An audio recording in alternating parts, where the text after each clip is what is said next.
for any of you watching live or watching at home on YouTube. Before big dramatic things, know that Day 9 is always with you. You got this. Let's talk about how we're going to harm other people's feelings today. With Luis Scott Vargas's Mizzix Mastery deck. Now, Mizzix Mastery says, exile a card that's an instant or sorcery from your graveyard. For each card exiled this way, copy it. And you may cast the copy without paying its mana cost. Exile Mizzix Mastery. So, for instance, if I cast, I don't know, an Emergent Ultimatum from the graveyard, I'd be able to do that on turn 4, right? So, right away, we have some questions. How do we put things into the bin? One way is with the classic Faithless Looting. Faithless Looting, draw 2 cards and discard 2 cards. But we also have some redundancy with Thrilling Discovery.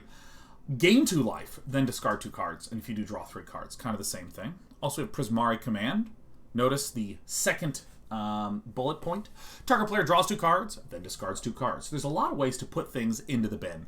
But what is it that we're going to do when we actually get to cast an Emergent Ultimatum? I actually had to have someone explain it to me. I think it was Matt Manw yesterday, who explained that what you do is you look for a Final Parting, an Omniscience, you may cast spells from your hand without paying their mana cost, and a Scholar of the Lost Trove.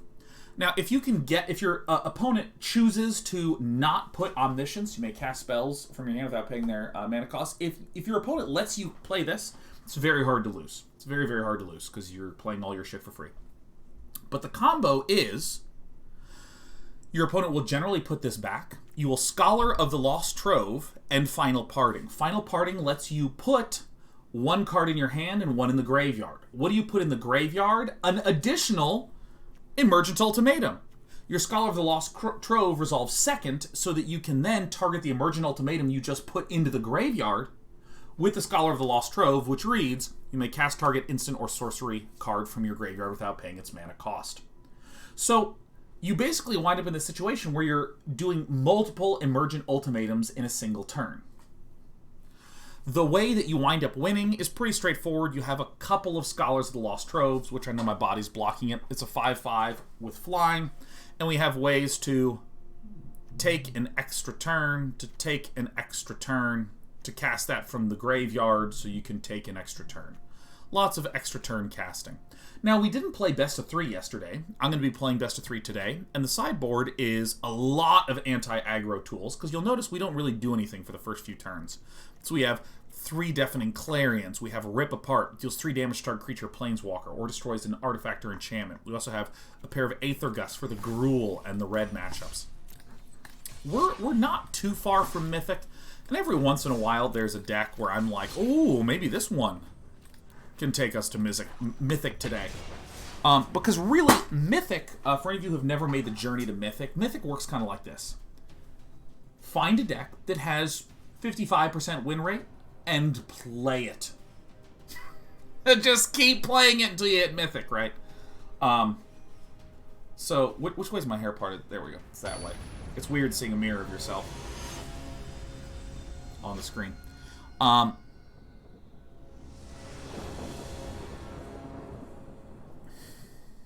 What was I saying?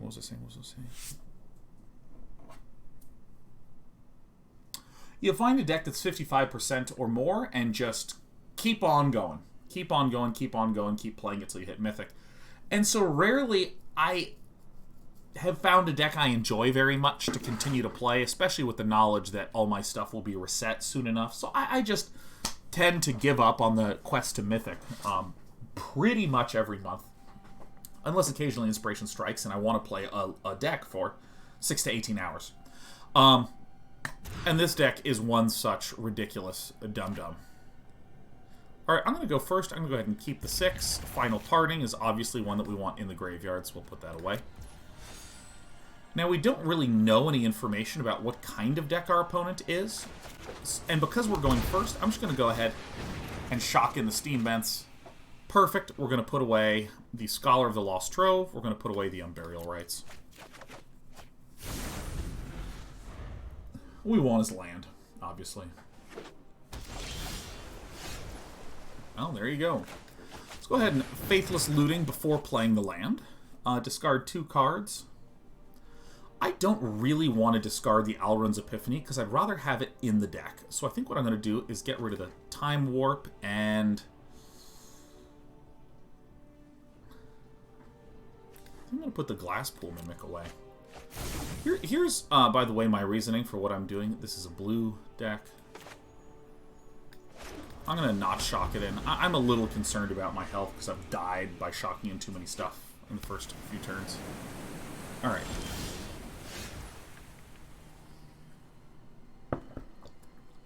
So, let's first Faithless Looting. That's good. I guess I...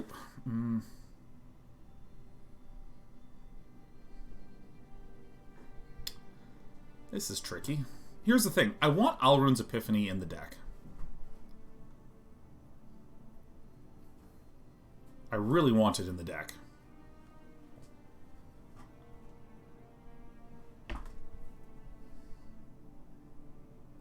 What's going on? Is Cardboard Live off? It is. My bad. Thank you very much. I suppose I should do this.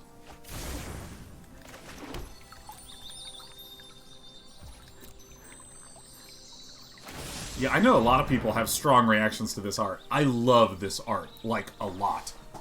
Like, I really like it. Because it's a very bizarre mixture of a very flat graphic style.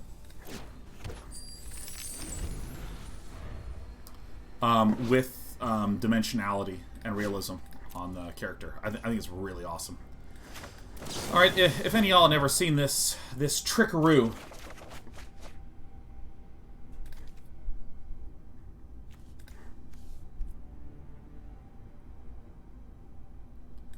I think that what I'll do is I'll put this one on top. If you've never seen this trick, if I don't want to draw this card, I can crack a Fabled Passage and shuffle the deck, kind of like this.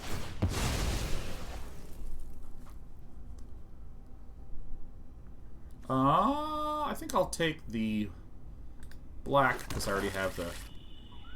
Holy shit, I'm the worst player here. I'm the worst player here. I'm the literally worst player here. I cracked the Fabled Passage before playing the land.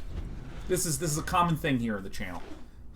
If we are ever mid-explanation, chances of us completely whiffing it, very high. Alright, so here's one of the strong points of the game, of the deck, is that I start to be able to try to do this once a turn. There's a lot of redundancy, because Mizzix Mastery, this is the basic combo. This card is going to resolve that card.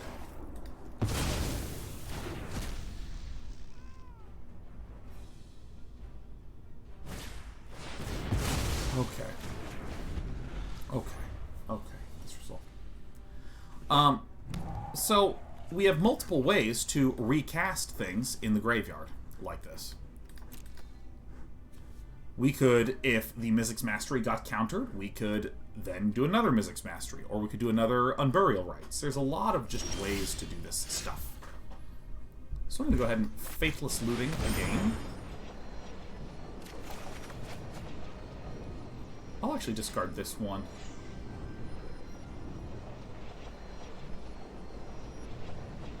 And I guess this one, right? I would like more land to be able to do, like, multiple things in a turn. Eventually the Marooner's going to do stuff. Faithless Looting is a mistake. Faithless Looting is ridiculous. It's just the most ridiculous thing. Hey! We're up against some sort of Izzet Prismari flash deck. Nice. We have Magma Opus. Some other fun ones.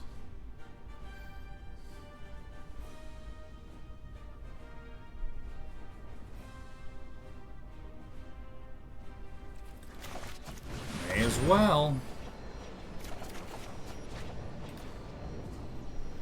Discard this one. And I guess the Time Warp. I think that's fine.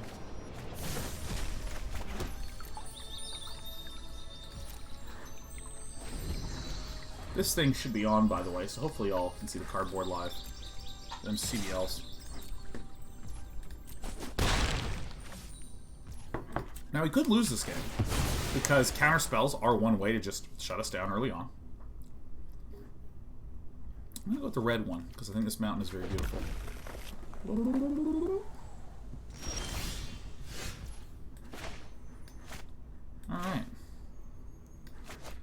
So let's Unburial Rites, the Scholar of the Lost Trove.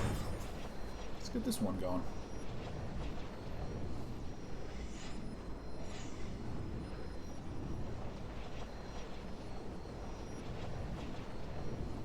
What's very nice is that the Marooner whiffed on land. So, I mean, one potential way to win is my opponent doesn't have a counterspell, so we just get to pop off. Target player shuffles up 3 target cards from their grave into their library. Nice.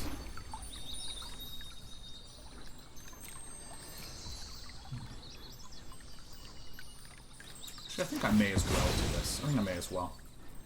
So one way in which we could win the video game is if I cast a spell and my opponent just does not have a counter. This is a bit tricky. An alternative way to win is that my opponent is low on resources, as our opponent appears to be. Low on mana. And what I can then do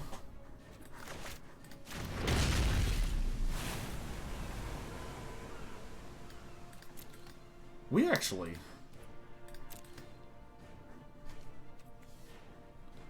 I just realized now he shuffled the other stuff into our graveyard. Oh, this is terrible.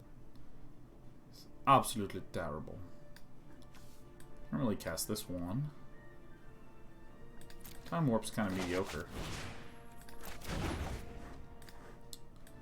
Unburial Rites are not doing that much to us. This is looking a little bit like an L in this game. Who's ready to Mizzix Mastery for a Brainstorm, huh? I'll do an Alrund's Epiphany. If it gets countered, I'll just, like, concede.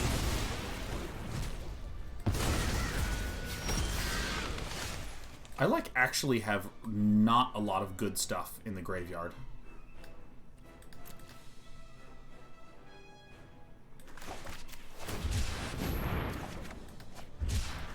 Well, this is something. If Marooner is out of stuff... Alright.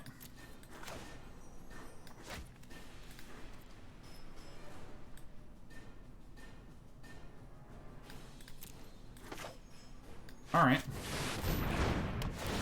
I'm going to cast the extra turn card. This one. This player. So we're gonna take some turns.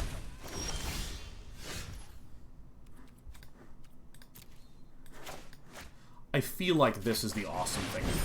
We just cast everything that's in there.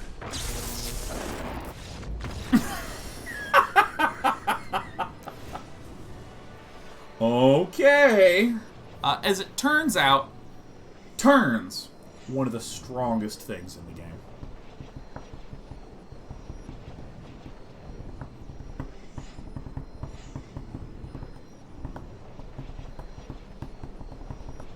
Now here is a funny question. I'm not 100% sure what we cut.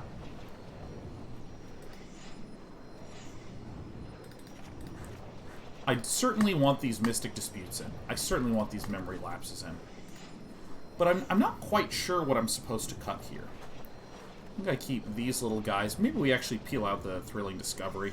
But then we don't have a lot of ways to put things into the bin.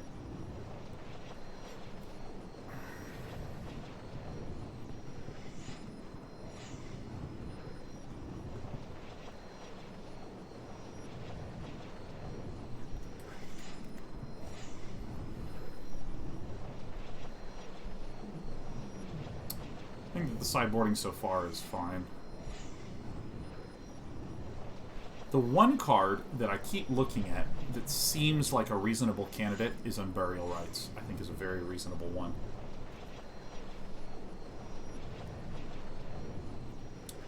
But like these are the two that just really let me do the combo. And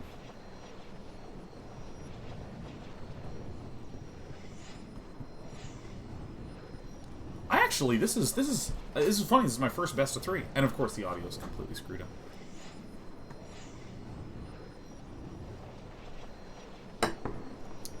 I'm gonna go 1, 2, and 1 like this.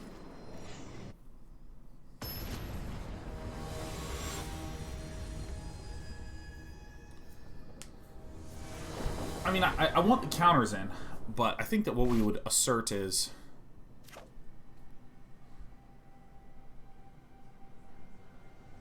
It's actually not very good.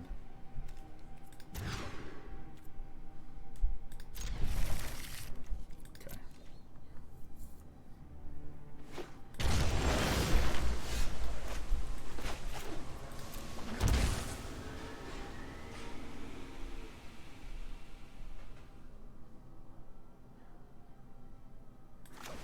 Let me just do this first. Really?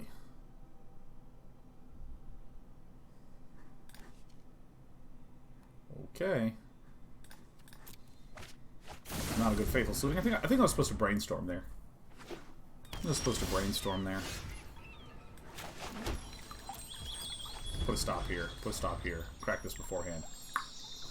We're nearly a good player. Hello.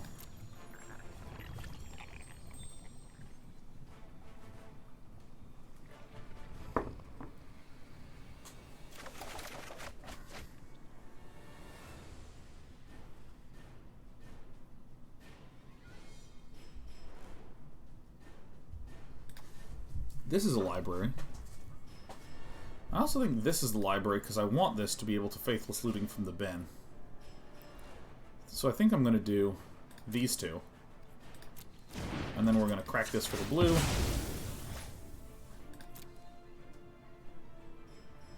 I'm figuring it out. So now because I did it like this, I can do this, and I can do this, and discard this one.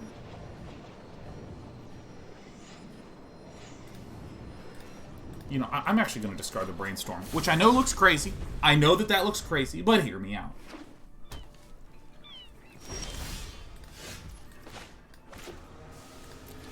If I can do this... No, because then they would exile. Yeah, so I pass this.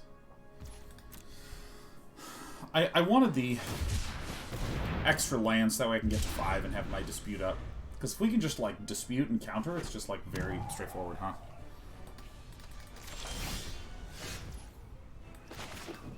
Just taking all kinds of damage is fine.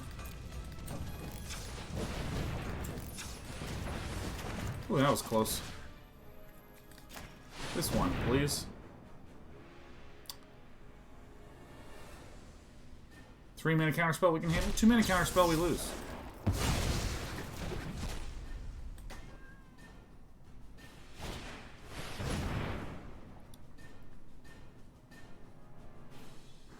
Okay.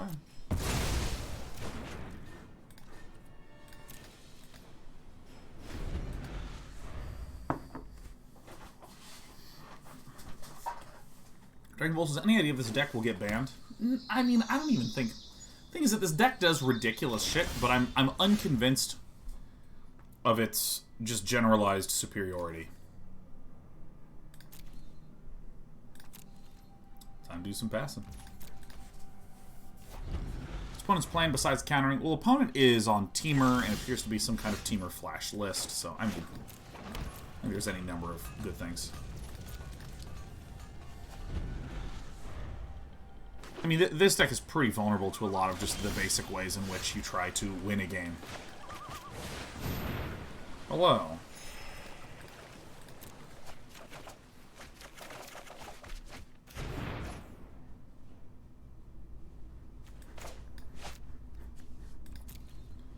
Play it as a land. Unburial Rites can't really do that much, huh? Okay. So I'm going to try to start brainstorming to get a little deep here. Sacriel rated us with a party of 1,383. It's a party now! I'm messaging you, Chris. I'm messaging you. Oh my god. Oh my god, Sacriel's a pleasure. It's a pleasure. Playing Dota with you the other day. Oh, so sick. Whoa,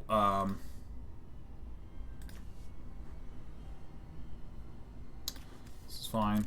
Derp. To the top. To the moon, etc.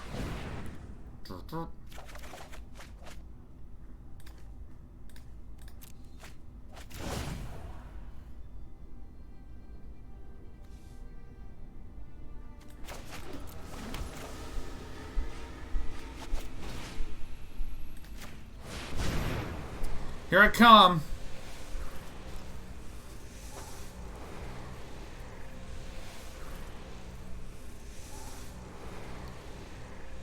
God, Sockreel.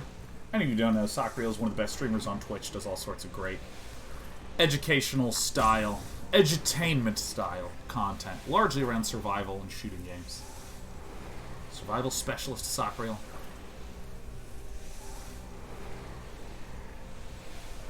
The auto-tapper has fucked us again. That's fine. I don't need 2 blue. I don't need 2 blue. Oh, I need to move this. I have a pop filter. Pop, pop. Look, it's fixed.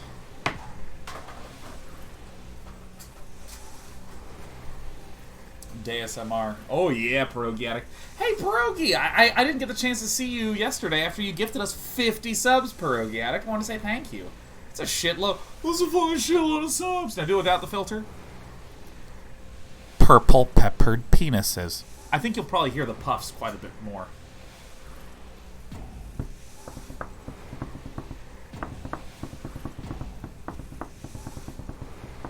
That's rough, but now watch. Now watch, with the pop filter. Purple peppered penises. It's good, it's like really good. If I could literally rewind, da-na. If I could, like literally if I had 2 blue up, I would be able to handle this shit.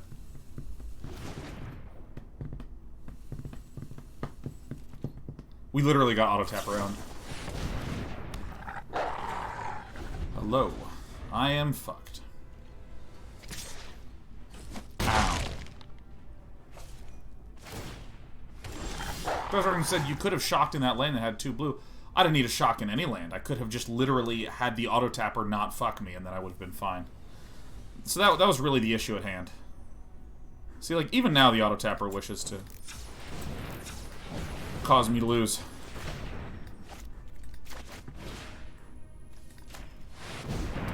Dish one. If I could cast some spells, dinner. If I could lose the game.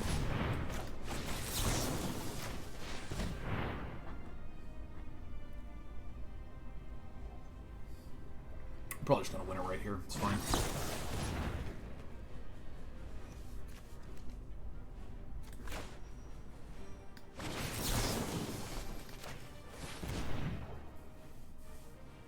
I'm getting it. Oh my god! My opponent has the mana to pay for this shit.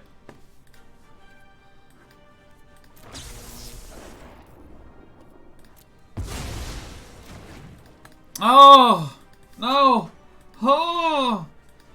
Now, I just want to stress that if we actually had 2 untapped last turn, it would have been way better. No! No, day 9! Oh god, I need you to lose! Please! Stop these plays! It can't be!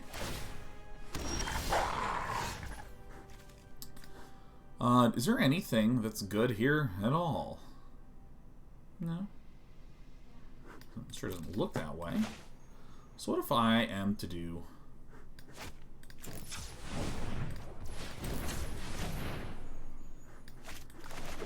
Then I think I cracked this for the black mana.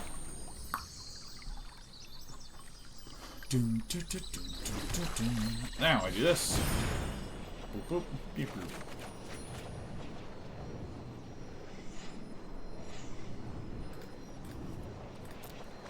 Alright. Who's the luckiest boy in the world?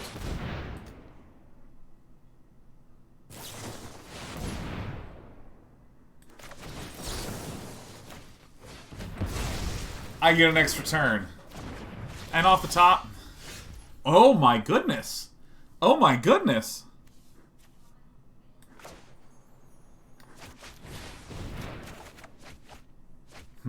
Okay. And maybe an Unburial Rites? Okay. Ah, where's my Unburial Rites when you need one? Alright, so...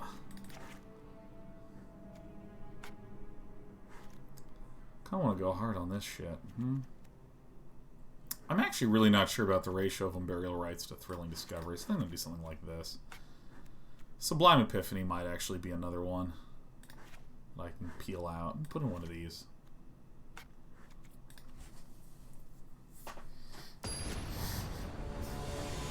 Team Killer says, new sub, long time Purge viewer.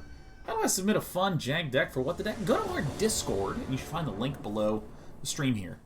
And there's a deck submissions channel with a whole bunch of rules in there. And I can already tell you're someone that loves rules. Well, there's the final parting. Ooh. Shoot shit crud.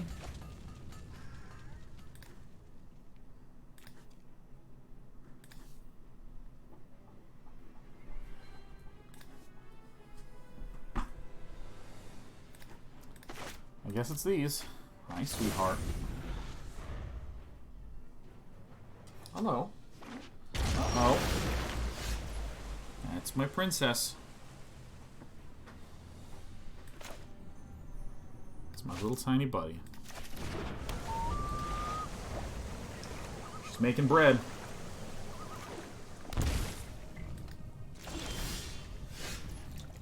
If I could turn back time, if I could pet this cat. I love this baby girl so much. She's so good. She's just a good cat. Come here. What are you doing? Bisbee. Again, I believe that I do this, and then we're gonna Faithless Looting.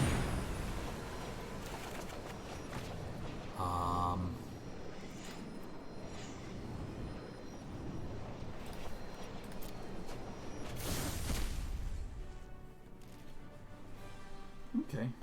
Yes, just get off the desk. Oh no, a bad dog. It's a very bad dog. You're a very good cat, and I love you. Rack.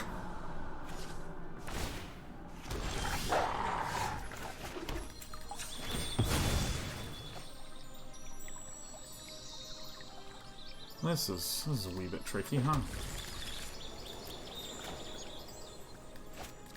So here's what I'm going to do.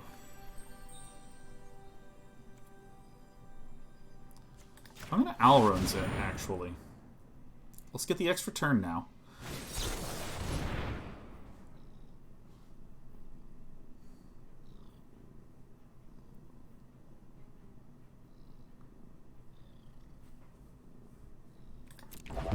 Let this get resolved, right?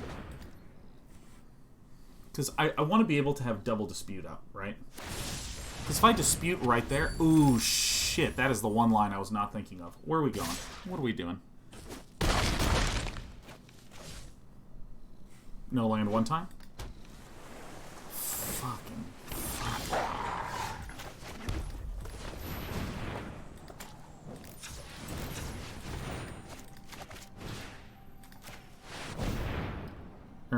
Emergent Ultimatum.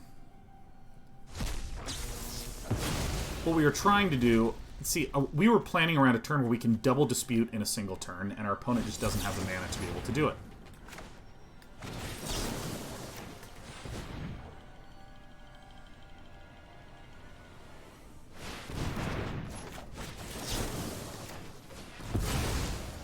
Nice. Okay. Omniscience is one.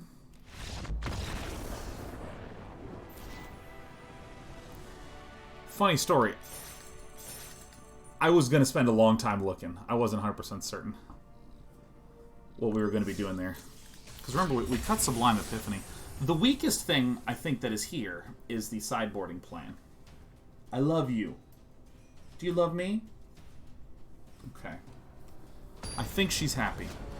She was purring. Oh my god.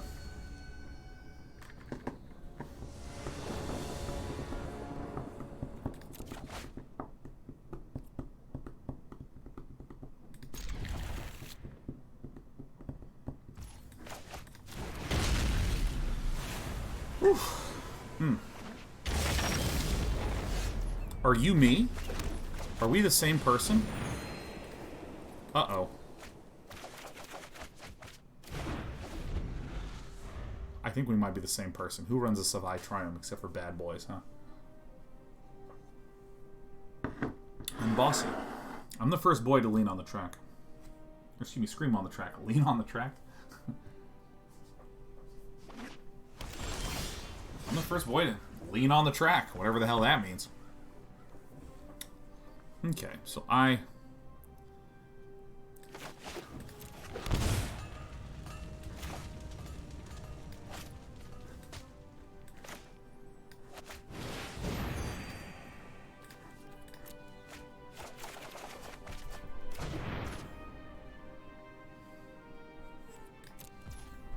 Alright. Okay.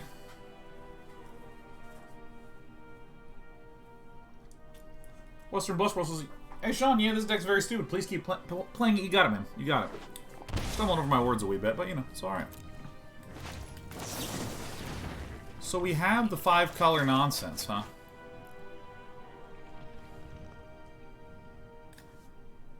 I'm going to do like this, man. Yeah. We do this. Zoink. Draw, draw. And a boink, boink.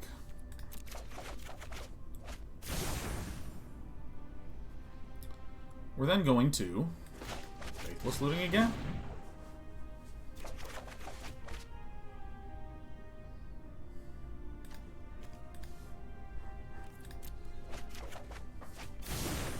Alright. Alright, so Lars Decay.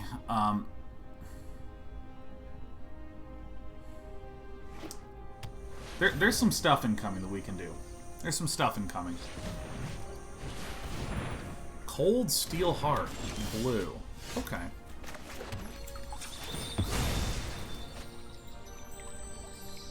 So here's actually how I'm going to do this. I think I'm going to Unburial Rites, the Scholar of the Lost Trove, first. Emergent Ultimatum comes out next. I wish to cast this. Now, this could just get countered. We see a 5-color deck, and it's kind of hard to squeeze in counters there, so I wouldn't be surprised if our opponent couldn't counter, so our opponent can't, so we do this, we do Final Parting, we do a Scholar of the Lost Trove. Wow, the basic combo. Which one shall you permit me to do? So, we want this second, so we select it first, and then we put this second, because we want that to happen first, okay, so we Final Parting. And what are we going to do with this? Well, we're going to choose an Emergent Ultimatum.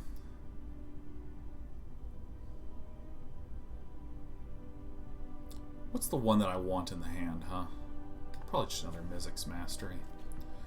Choose a card to go in your hand. This Emergent Ultimatum goes into the bin.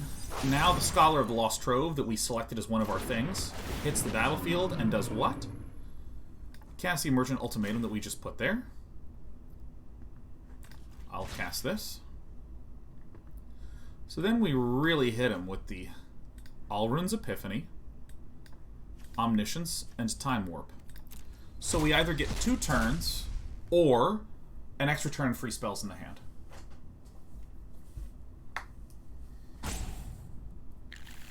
So what we're going to do is we're going to... It resolves. The deck is dumb. The deck is really fucking dumb. So I'm actually going to peel out the Thrilling Discoveries. Seem like the worst one. And I'm just going to put in the Mystic Disputes, and I'm going to send it back. Action Burst, it's possible to mill yourself to death if you never attacked. I mean, wait, do you mean in general? Do you mean with this deck? Because like this deck just has... It actually spikes very, very quickly. Like on turn 4, you just suddenly take 4 or 5 turns in a row. And then, you just win with Scholars of the Lost Trove. Alright, so this seems okay.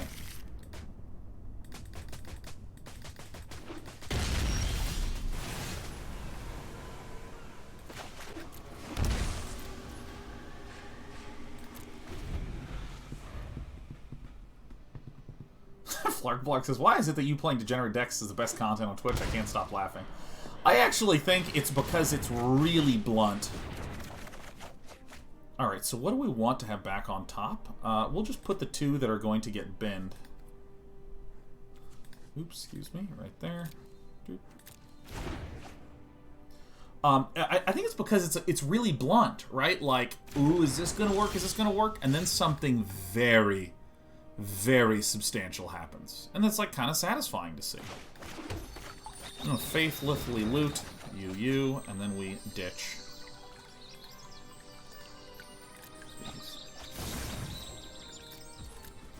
Like, for instance, if I am a control deck that, like, plays very slowly and, like, does slight pings here and there, and eventually gets to a point of a victory, a good example of this is maybe something like the old Azorius control lists that were centered around, we'll want blue. The old Azorius control lists that were centered around Teferi, Hero of Dominaria, where you're just denying and eventually getting your opponent to a point where they can't really do anything else other than just be a sad bear. Like, those kinds of lists, I find, are just not very satisfying to lots of people to watch. Because it's like, oh, he's just, I don't know, it's kind of like the same thing all the time, and, you know, it's just going to be slow and gradual, right? You're exiling 1 card per turn kind of thing, But a deck like this, when it goes off, it fucking goes off, man. It goes off. We lose, huh?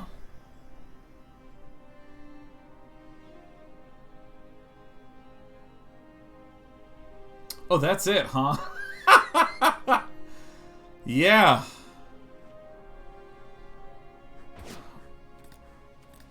Well, I dare say it resolves. I can't do anything about that. Except I fucking can. Mystic Disputes, get out of here. Rip apart, get into here. This historic list, I think, is actually... I think this is the 5-color Niv Mizzet list. I mean, we're seeing multiple Triomes. We're seeing a Legion War Boss. If you were more of a control deck, you'd be putting in blue. So I misread the list. Rip Apart is very nice because it can deal damage to the Legion War Boss and various creatures, but it can also destroy the Grafdigger's Cage. We also have a Prismari Command as another way to destroy target artifact. I'm realizing this is probably the card that we bin more often than not. I think this is the one that gets sideboarded out most of the time.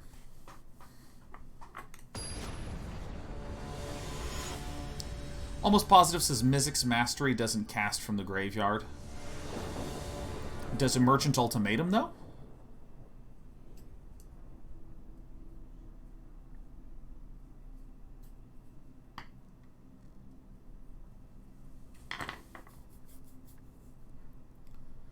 Cage does nothing against Mastery or Ultimatum. Because I know that Mastery exiles... but I thought that Emergent Ultimatum was you choose 3 and then you cast them for free. Because that's a really important wording. I think that the Ultimatum does not exile, which is why I abandoned. Let's actually just take a peek. Emergent Ultimatum. Oh, dude, of course I want to play first. Emergent Ultimatum. That'll do pig. No. Oh, come on. With different names, and exile them.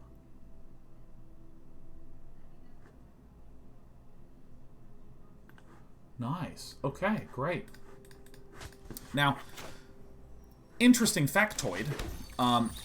I left the game because primarily I was like, or excuse me, secondarily, I was like, well, the Emergent Ultimatum. I thought this was search your library for 3 cards and opponent chooses one of those. I didn't realize it was search for 3 monocolored cards and exile them. Now, the thing that is more relevant, though, the primary reason I left, is that I had a Scholar of the Lost Trove and an Unburial Rites, which definitely gets kicked in the teeth by the Grafdigger's Cage. Like, I am pretty unbelievably for goddamn certain about that one. Like, the Scholar of the Lost Trove and Unburial Rites ain't doing nothing, which is all I had in my hand. And I looked at that and went, oh, I see, I don't do anything. Brr. And then I just, like, closed the stream and closed my eyes. And, oh my god, I prepared to cry. Let's just put these nerds on there. Beep. Yep, sure.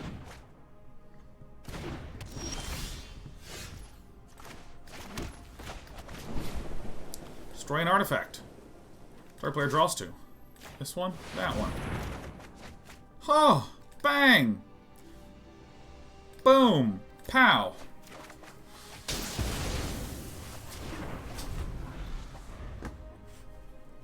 Yeah, and people are using the word wrecked a lot, and I'm wondering why we've returned to 2013. Perhaps some of you have seen Shrek 2, the sequel to Shrek. Do whatever, I don't give a shit. I don't give a shit. Navari says, hey Dan, I've been rewatching your SC2 dailies. Yes! Oh my god, it really is 2013. There's still stellar content. Thank you for all the laughter over the years. My absolute delight.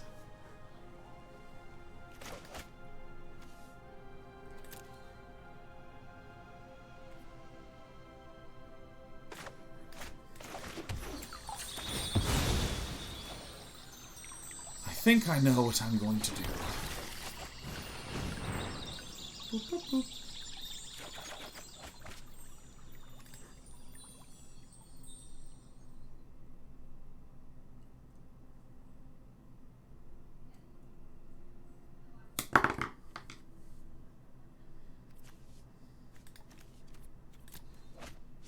Alright.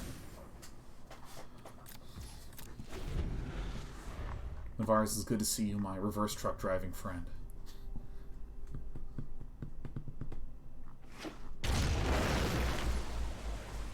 Alright, well, what to do? What is a man? Everyone's like, I know. A miserable little pile of secrets. Yay! Oh my god.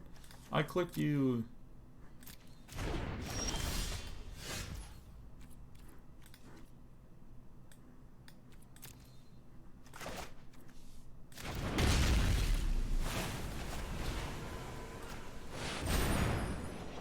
Now, it's possible that Lars DK does have counterspells, right? It's perfectly plausible. Absolutely possible. Totally impossible. Excellent. Boy, I am slick, sick, thick, solid, and tight all night. Alright, alright. Oh, yeah. Oh, this is... We're going to be doing the business here. Okay, let's see if I can order this correctly, right? Because we have the final parting in the hand, right? So the first thing that I do is Mizzix Mastery to cast the Emergent Ultimatum. Big bot up. Boom. So then what we're going to do is we need to do this very carefully, right? Because in the graveyard, do we have anything that is huge to cast? Nope, just a Scholar of the First. Okay, great. So what we're going to do is... Where's our Omniscience? Doop.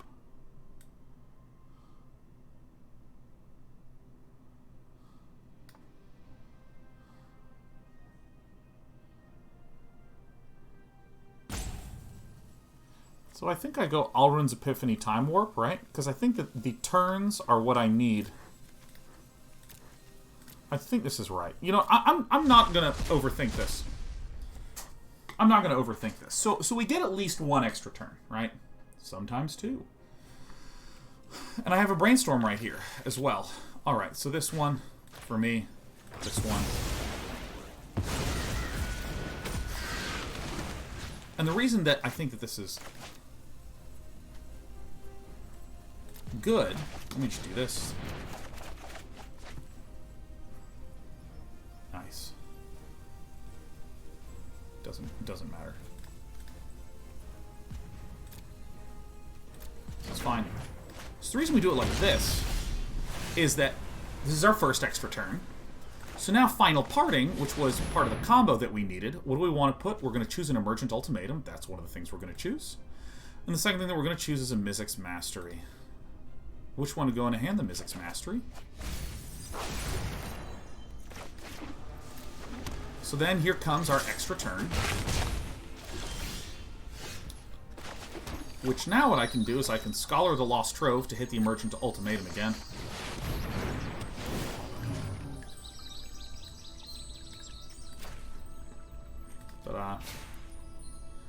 So, we're once again going to go... Actually, what even is in the bin?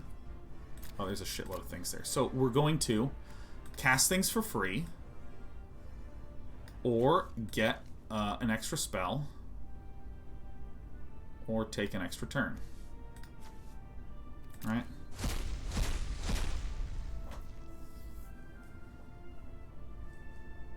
So, whichever one villain wants to do, totally fine. Is my mountain in the graveyard?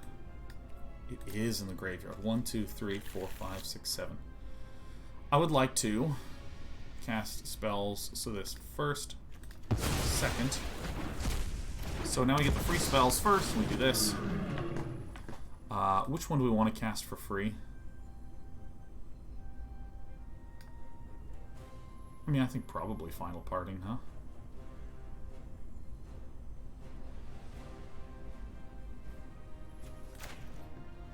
Let's do this. Let's shoot an Emergent Ultimatum and an Emergent Ultimatum. Because the Emergent Ultimatum I put into my hand is free. So I cast it for free. So then we're going to do an extra turn. Scholar of the Lost Trove and a Glasspool Mimic so we can get multiple of those. Thank you, Louise Scott Vargas.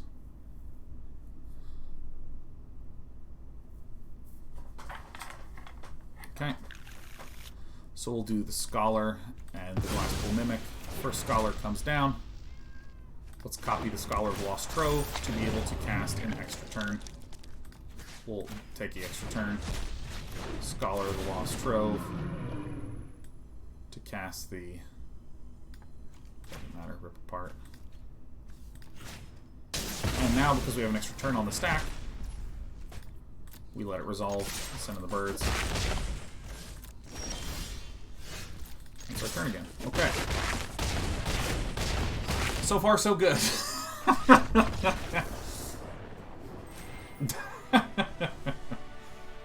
Alright.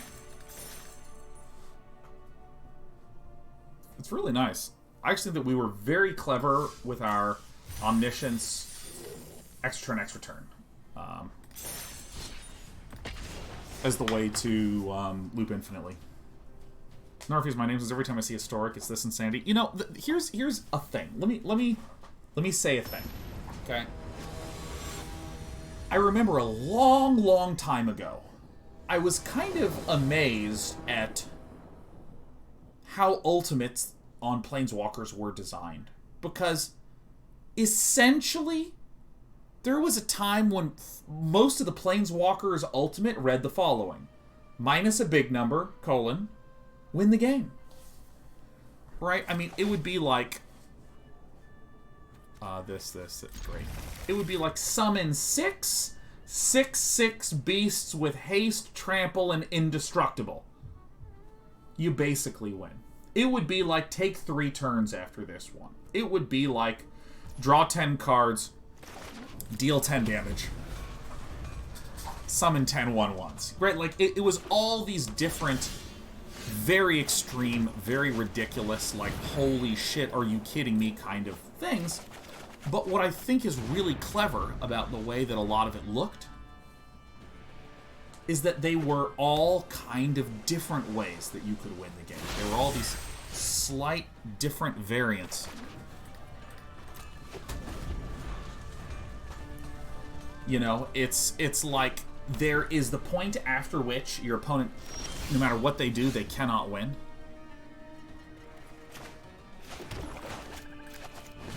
Alright. Ermagerd. It's an Emergent Ultimatum. But, like, what Wizards says is Wizards goes, like, dude, you know what?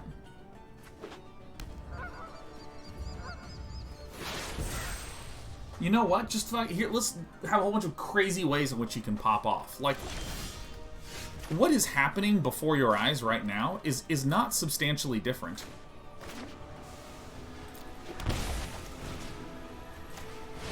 Then, like, just burning someone out kind of blandly, 3 damage at a time, and then on turn 4 you deal the most damage and they die.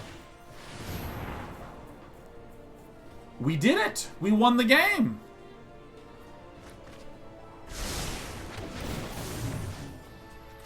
cast this one for free. This one, please. So then what I want to do is I want to do... Okay. Like, see, we won. The instant we cast that spell, we won. In the same way that the instant you ultimate an old card, you won. Mystic Disputes are in. I think the Sublime Epiphany we probably don't need.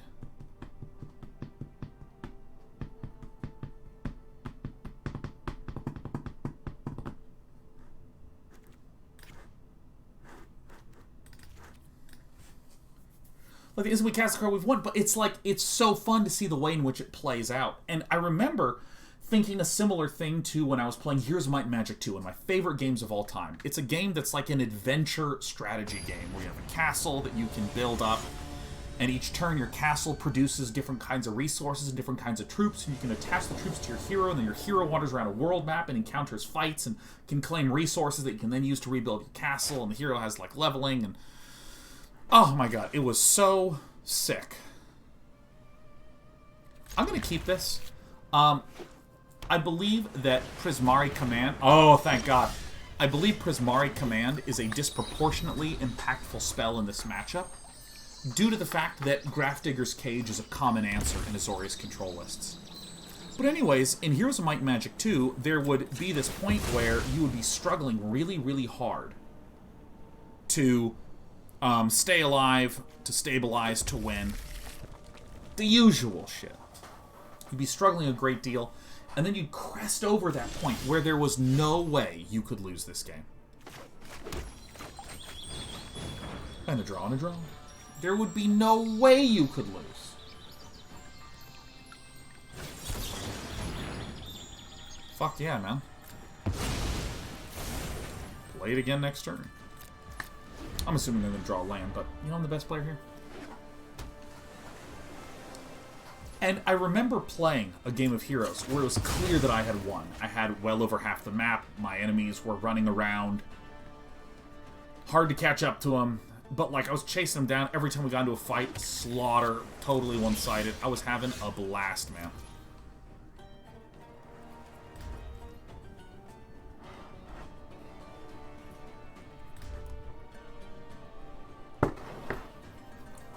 And I feel like this is something that is, I think, often overlooked. Excuse me, often overlooked, particularly in multiplayer game design. Or excuse me, not in a multiplayer game, but in single-player game design, the idea of introduce a new skill, make it challenging, and then let me power trip for a while. Then introduce a new skill and make it challenging, and then let me power trip for a while, man. Like, that power tripping, I think, is, like, an essential and delightful component to this kind of game.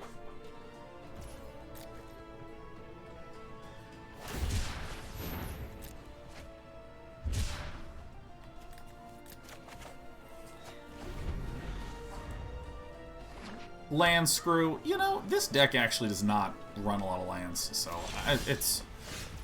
it is all good, it is all fine.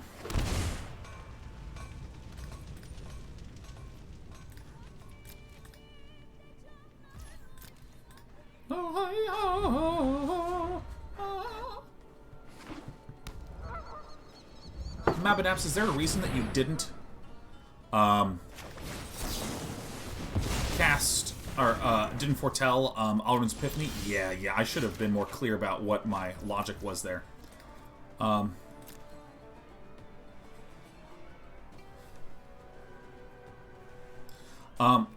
logic is the following. I'm going to go ahead and pay 2 life here. Good. My logic was that Alrund's Epiphany and many of my spells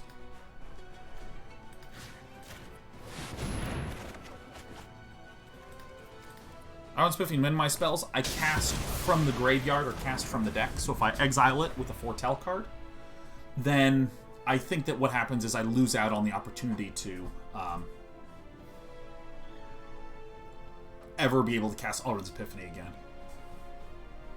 Mabanapp says, oh right, duh. Look, Magic the Gathering is a game with nothing but, oh right, duh. Oh my god. Wait, is that how that... Wait, does it work that way? Kind of things.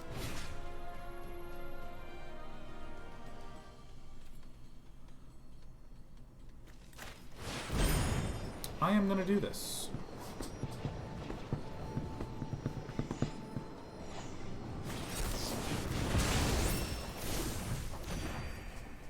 I think that, you know, I will take every opportunity to say this ever, always, and I don't care. If you're playing or watching a shooter,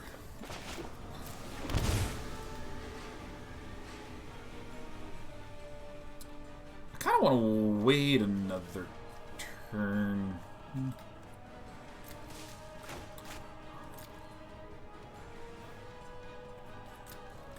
Yeah, I'm gonna wait just one more. If you're at a shooter, like, there's a percentage that's going on in terms of how accurately I can hit a shot. And often you'll have people that are just like, ah, it's really close, almost, nice job, man, etc. So I make red. I can actually do this and do this. Draw 2 cards, discard 2 cards. Create a treasure. Me.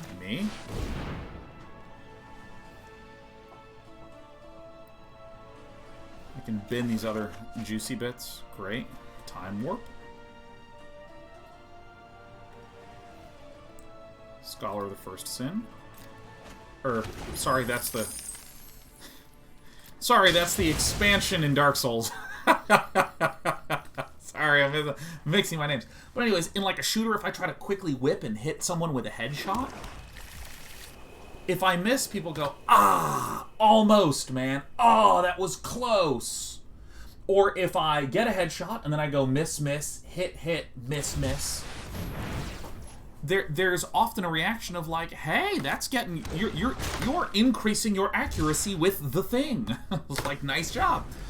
But in decision-heavy games and strategy games, in a game like Go or chess or Magic, where there's a lot of things to keep track of, technically the same thing's happening. Ooh, close. Ooh, not so close. Ooh, you know, like, okay, you're doing good decision, incorrect, incorrect, good, okay, incorrect, great. You know, there's this kind of spectrum of various choices that are there. How much? I need just a little bit more minutes, so we're going to do this.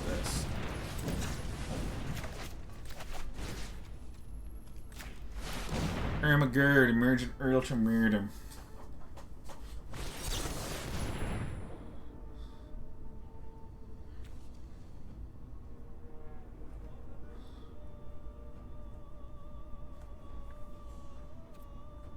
Feels horrible. I can't believe it does. But, like, there's a perception in decision-based games of just like, okay, you did 5 decisions correct, good, but you fucked up these 3, so there's 3 mistakes you need to eliminate. No one talks this way in shooters, or like almost any other kind of game. No one's just like, okay, you nailed 5 people, but you missed these 3. You gotta never miss. It's just... Perceptually, we all go, yeah, of course you should not nail every single shot always.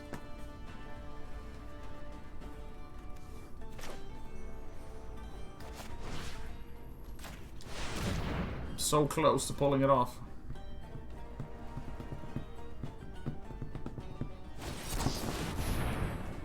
Absolutely not. This is it. This is the run. Can we pull it off here in this turn, in this moment? No, we can't do that shit, dude. We get one more turn, though, because Unburial Rites can flash back.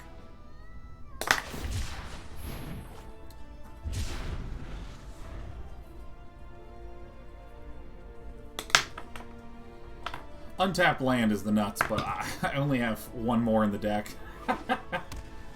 I guess Fabled Passage does count, huh?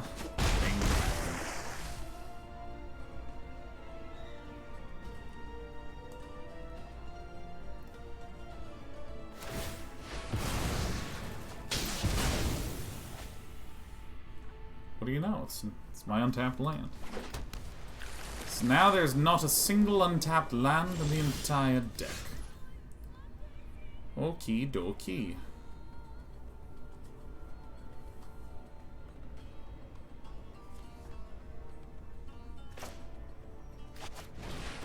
I mean, I guess this.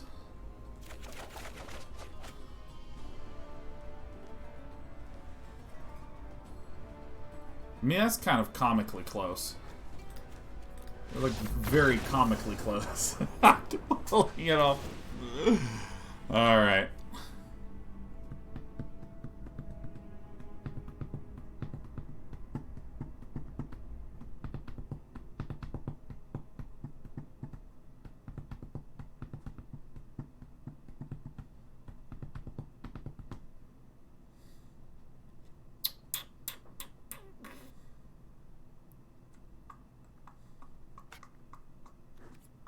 Oh, whatever.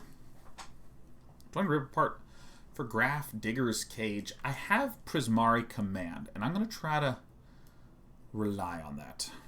Do you memory lapse your own spell before it's getting countered? Probably you can do this stuff. Probably.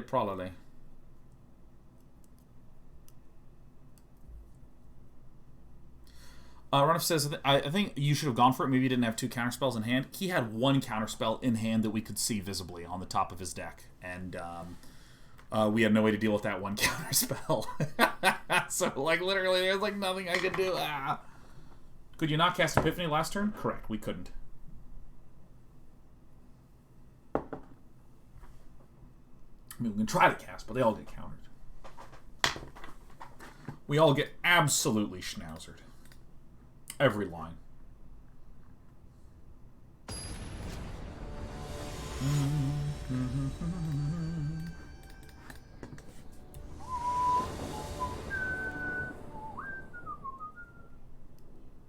You got enough to go for it there. 4 mana for burial and 2 mana left for your disputes. We had 1 Mystic Dispute in the hand. And then after we brainstormed, we had 3 Mystic Disputes in the hand. But then we had 5 mana. Technically, we had a shock land in the hand, but a shock land is not a particularly good tool when you have 2 life.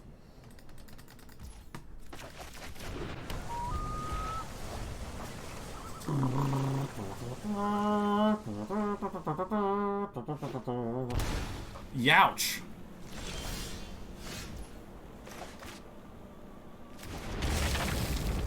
I don't know what this is about.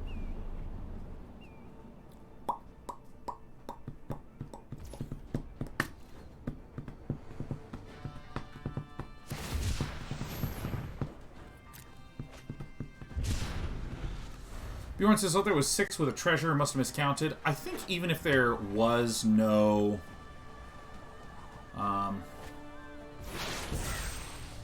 yeah, maybe. I don't think there was. I mean, but we've been staggering dumbass multiple times here. So.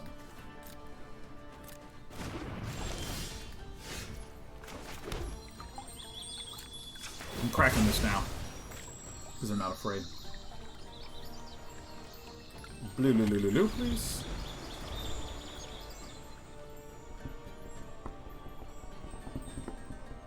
And Daniel Pavin says, I find it very hard to wrap my head around how to play both control and combo decks efficiently. Do you think there's a good way to practice Magic in a way that builds an understanding of a specific archetype? Yeah, like tell me a little bit. Tell me, my friend, what's been going on?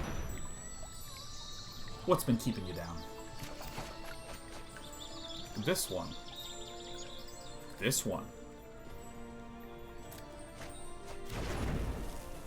mean, this is like ass deal. Yeah, I think that the I think that combo decks in a lot of ways are some of the clearest decks to play.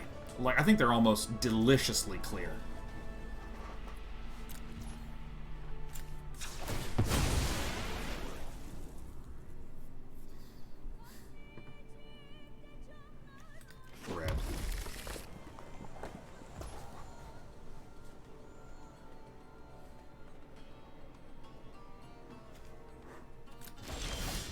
So here's the thing. Okay, all right, that's fine.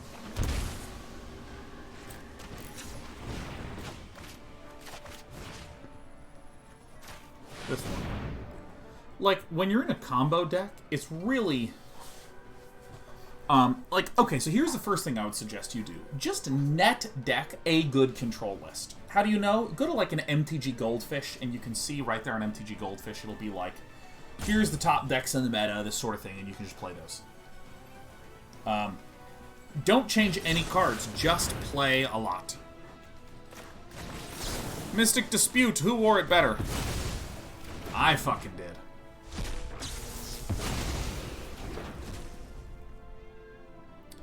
I would like an Omniscience,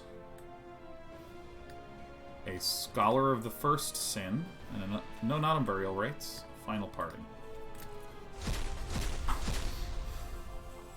And just play it a lot.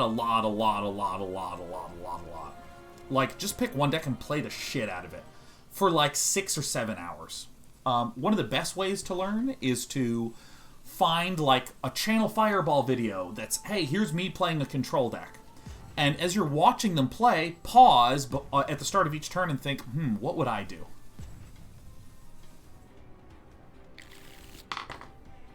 Brilliant.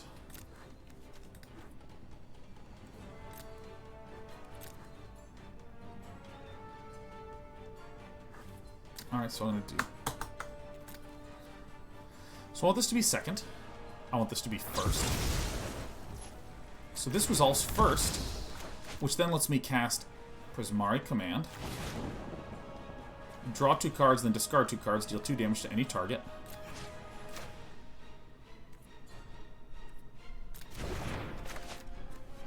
Dude. Deal 2 damage, draw 2 cards. Target a creature. This one. Submit. This one. Submit. Resolve. So now I can put Final Parting into the... I mean, this is it. This one.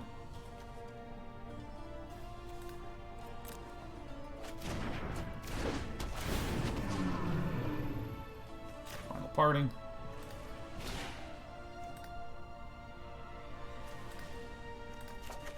One in the hand, one into the bin.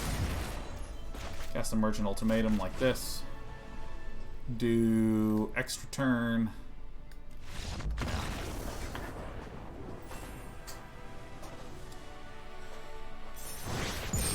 Yeah, I would open up a control list that someone's playing, and then watch the control player start of each turn go, here's what I would do, and here's how I'd answer. And just pause and think, and then do sort of these micro-reflections. But I mean, I think the biggest thing to do is to restrict less down to the concept of a control deck, or a combo deck, but like this combo deck, or this control list.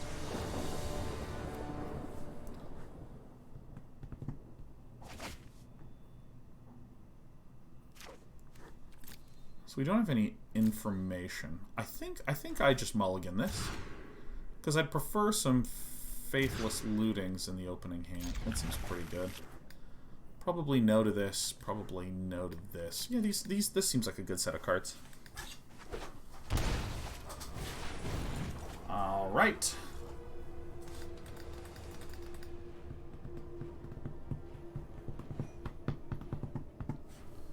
Ava Category says, giving this deck Omniscience is the optimal play. You know, I actually defend Villain's permission giving us the Omniscience there. Because, I mean, the fact of the matter is, if you don't give me the Omniscience, I get the Final Parting and I get the Trove. So what do? I use the Scholar to cast the Final Parting. Or excuse me, I use the Final Parting to get the Emergent Ultimatum, and then the Scholar to cast the Emergent Ultimatum to get another chance to do it anyways. So it's sort of like the way to actually get me. Put 2 cards on top of the library. Okay, this, like this.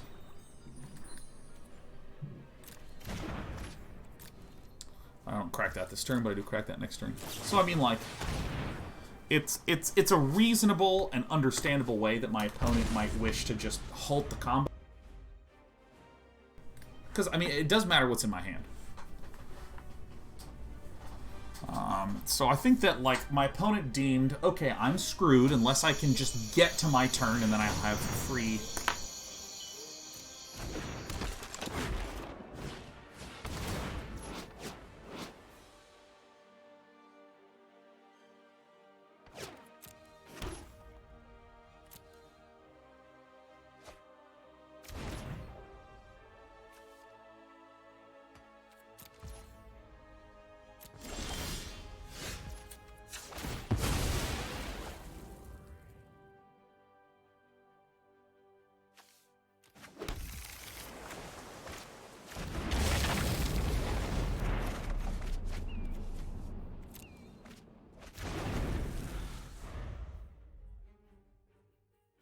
Oh god, I muted! Oh no! This is where, like, really good players will just be like, alright, sweet. I'm gonna just Thoughtseize you right now. Okay, so here we go. We're gonna Mizzix Mastery. We're gonna play this for free.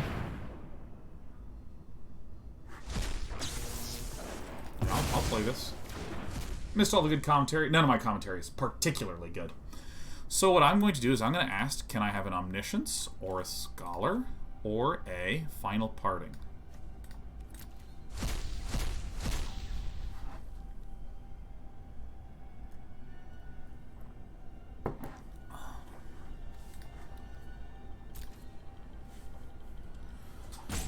Alright.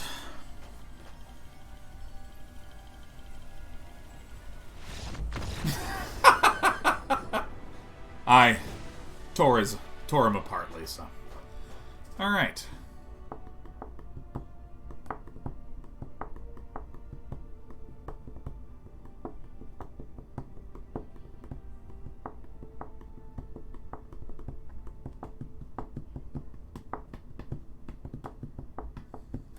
Here's what's weird. I think I pull out the Thrilling Discoveries and these ones to just put in Rip Aparts and Deafening Clarions, but I feel like the Prismari Command is also really good. So this is where I'm a little bit pickly. This guy says, what's the most important question of the night? The most important question of the night, what are you drinking? I'm having water and coffee. It's a classic in the Day 9 household.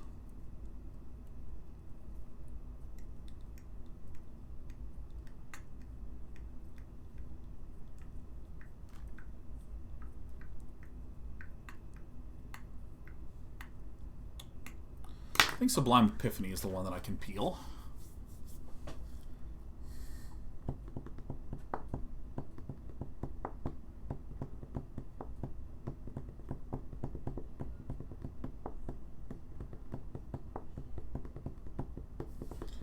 What do we cut? I think I'm doing good stuff here. I think I'm doing good stuff. Glasspool might be a good cut. I think I never cut the Glasspool because it's like we're low on that. We have 21 lands. I think I just need a 22nd land. You know, I think that cutting a land is just very, very scary for me. I suppose it's Unburial Rites. I suppose it is. Because I suppose our assertion is, if we're running all of these ways to deal damage, to clear the board, to buy time, we don't really need more repeats. Alright, we have Faithless Looting. Dude, I'm telling you, man, I've never seen such outrage about art in Magic. It makes me, it just makes me happy. Like, there's no other way to describe it.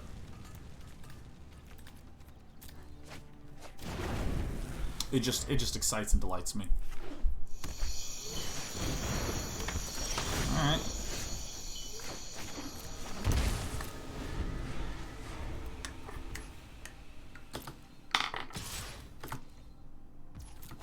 Motos! How's the game of Magic going? Well, we haven't lost yet. We've lost, like, individual games, but we haven't, like, lost the game. Put 2 cards. I'm probably going to put this one into this one on there, and I'm probably going to put this one second.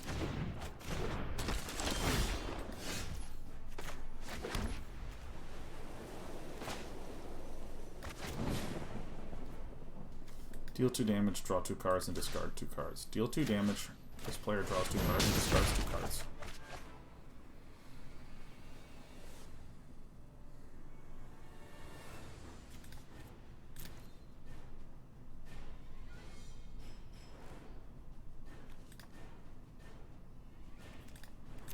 I mean, it doesn't especially matter a great deal.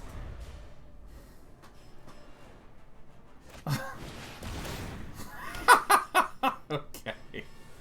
Alright, that resolves. That's some skill right there, man.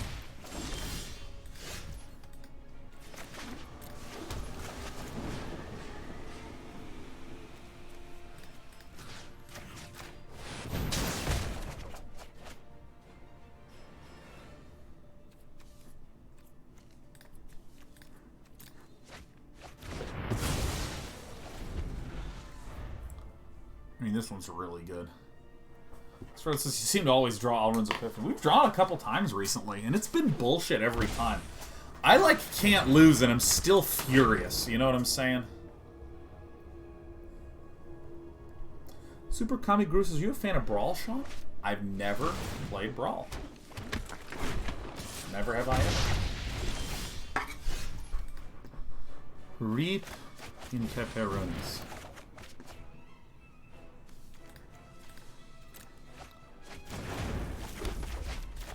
Who knew that this would be good? Not I.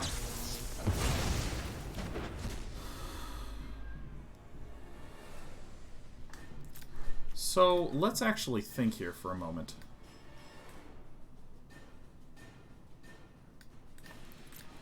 So, we want to do a... I think Scholar of the Lost Trove is one, but then I also think an Unburial Rites. A Final Parting. I think this is it. I think this is actually correct. Maybe I'm wrong. But this seems to be right. Because I don't want to do an Omniscience. Because we get an Omniscience, what am I going to do? Cast Rip Apart for free? Don't want it. Alright, great. So, Unburial. Scholar. Scholar. So the Scholar's going to land. And it's going to give us probably the Alrund's Epiphany.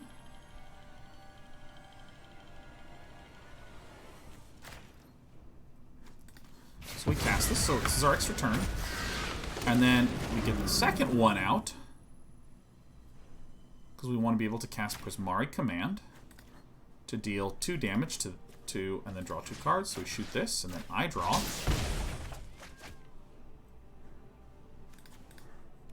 Alright.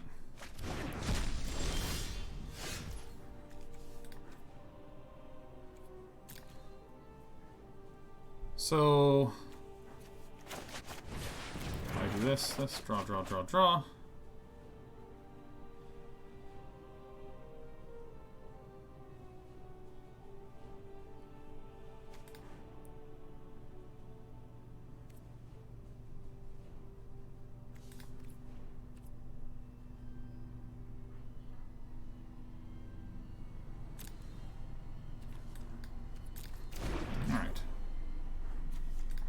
I don't think that there's a way.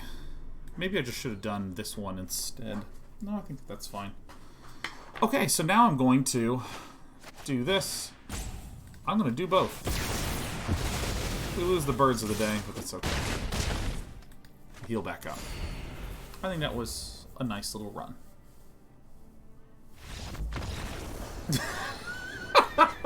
I'm like, well, we didn't go infinite, but we'll take it. Our opponent immediately concedes.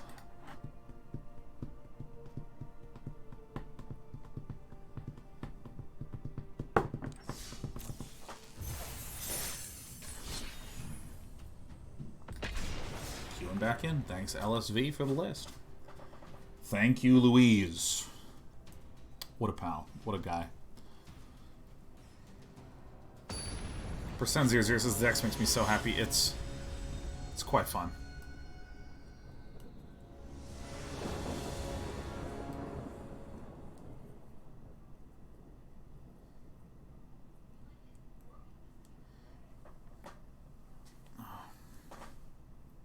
Not Jake says, gotta be honest, every time I've cast Brainstorm in a deck that runs Faithless Looting, I feel like I just get to see the 2 cards I'm about to put in the bin. Dude. Let me be real. Not Jaco. I think Brainstorm is the most under-the-radar card out there. I think it's the most under-the-radar card. And when I say under-the-radar, I mean, like, if you're someone who's played Magic for a long time, you look at Brainstorm and you're like, this card is fucking good. It's so good. And if you're new to Magic, by new I mean, like, less than, like, 4 or 5 years playing, you're like, oh, okay, you know, take it or leave it. This hand's great. Oh, thank God. I was going to be like, alright. Absolutely no blue mana one time.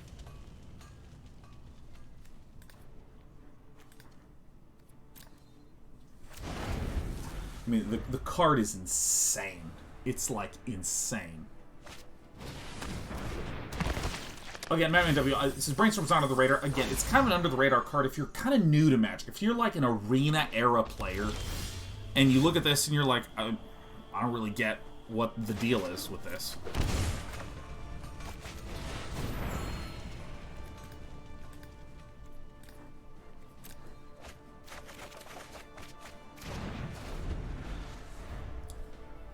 Like, it's very quiet and subtle in what it does.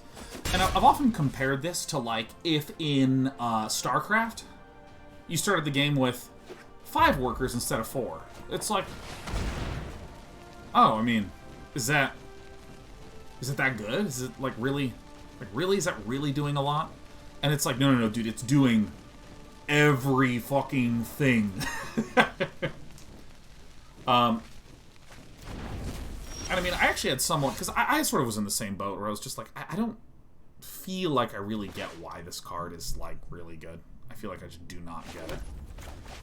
And someone said to me, alright, man, imagine for a moment if you were playing Magic, at Friday Night Magic, or maybe at a pre-release, and you could literally lift up the top 3 cards and rearrange them and then put them back. You know, cheating. By the way, there is no card that they can use that can hurt us here. They've been the Mizzix Mastery where you have 2 Unburial Rites.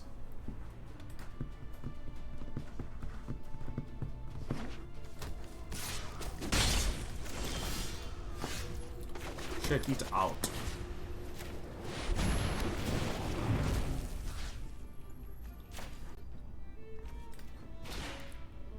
So what we want is a Glasspool Mimic, Scholar of the Lost Trove. What we were going to do is we're going to summon several Glasspools, or excuse me, several Scholars, hence one of the strengths of Glasspool Mimic, and then just tear them apart, Lisa. So what do we think is going to be in here, huh?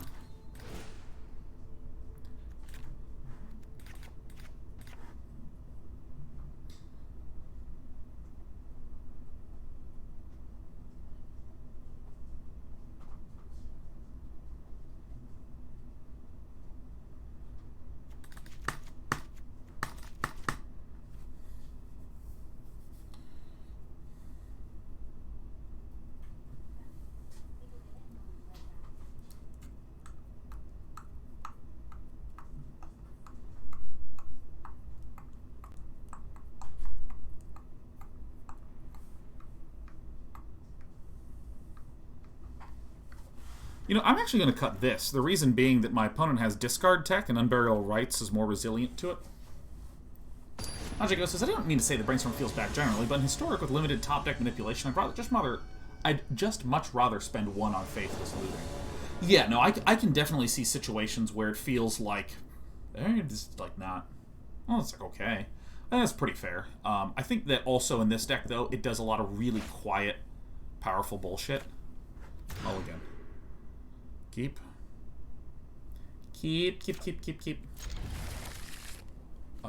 Scholar of the Lost Sin.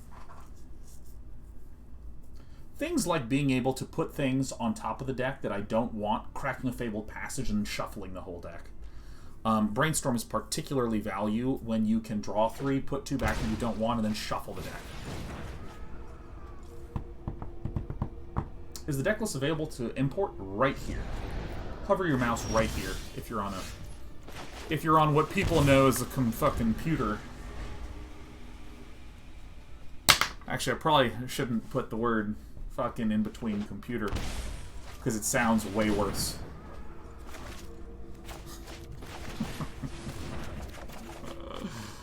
Put 2 cards on top of the library. Probably want to put this one and this one like this, and I'll probably put the Mizzix like this.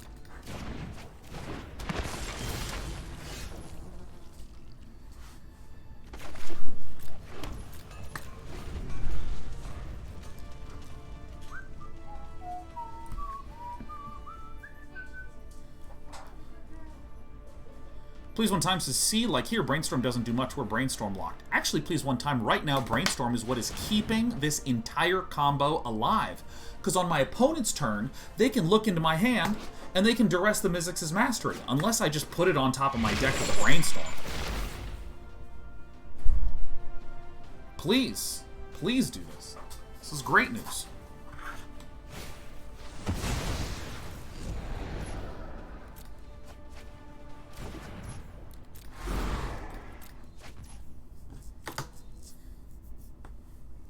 So, like, it's so nice to be able to go, like, okay, well, here comes another Faithless Looting.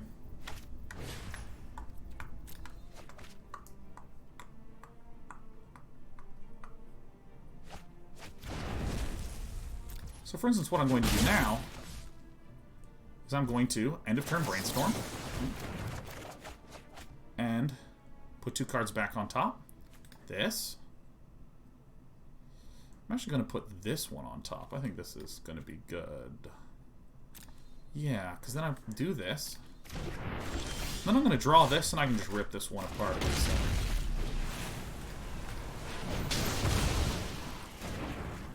So now we're having some amazing Brainstorm benefits. So now, if Villain takes a peek at the hand, Villain's going to be like, oh, okay, we're good. Welcome back.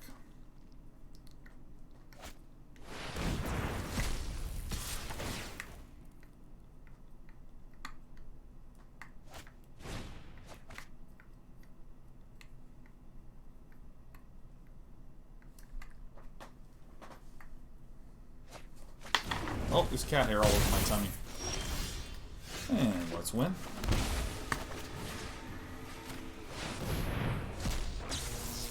I'll cast it. We're going to go for... I like this one. Let's just do the usual. Scholar. Omniscience. Final Parting.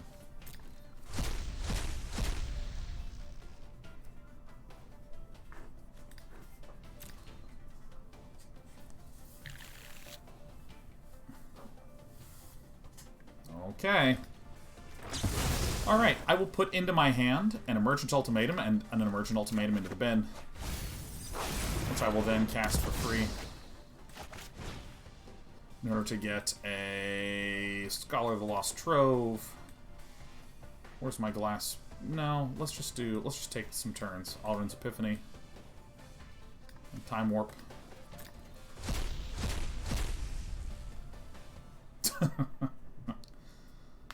Alright, so...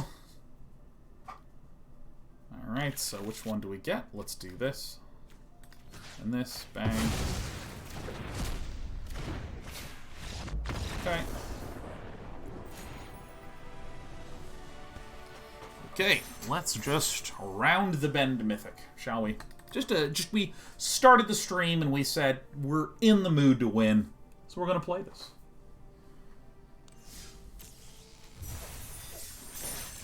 Alright. This deck seems strong. Well, again, the deck... There are many decks that, like, on turn 3 or 4, can kill you in boring ways. Great example, I was watching Jeff Hoagland recently play a white-red aggro burn deck that ran, like, Soul Scar Mages and Lumi Mommies. And it was good. You know, it would just, like, play a thing, play some more things.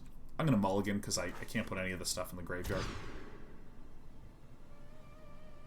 Thrilling Discovery and the ability to cast it.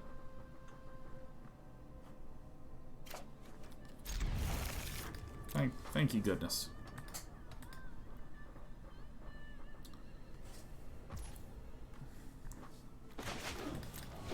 Yeah, and I mean, it's just like it just starts dealing damage, and then starts dealing more damage, and starts dealing more damage, and then the damage is dealt, and then that's all she wrote, right? And then, like, the game's done. This does, like, seemingly nothing. I can't believe I drew that. I'm cheating, I think. Can't even believe that I am cheating. It's ridiculous to me.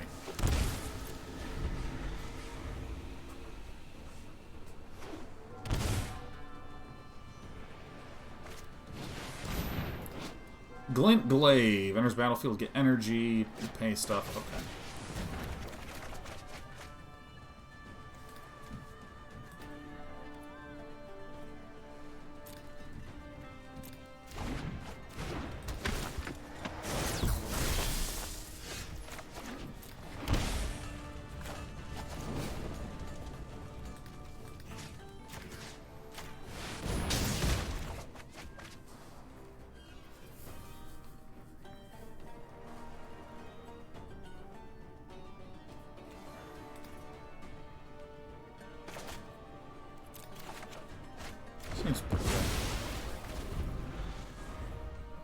we, like, peel an untapped land, we can just, like, end the game.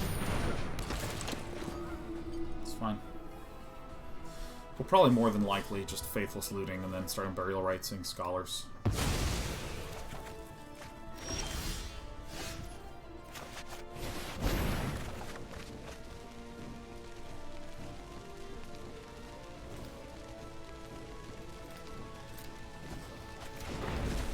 Funny. I'm gonna take a little bit of damage here.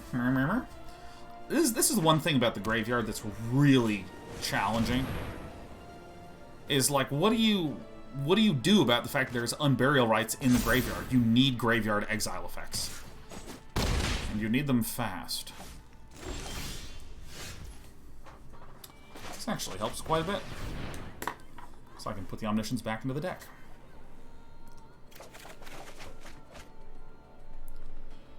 2 cards under library. This.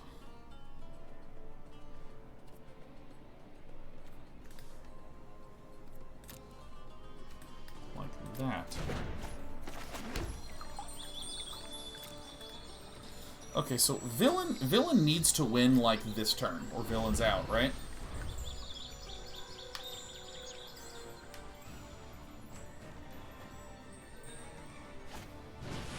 Alright, Silver Quill Silencer. Choose a non-land card name.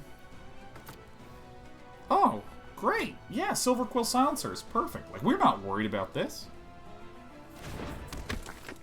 Unburial Rites. I hate to say it, but I see some pain in our future.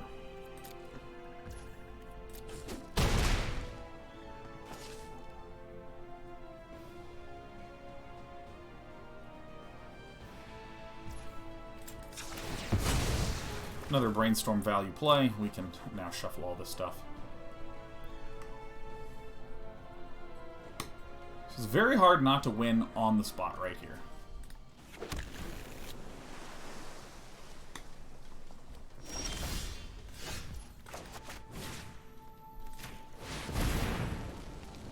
Yep, it resolves.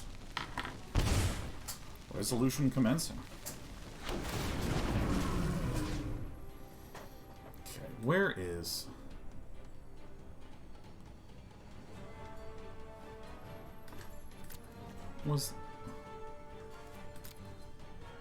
Am I crazy? I thought I had an Emergent Ultimatum in here. Now that is hilarious.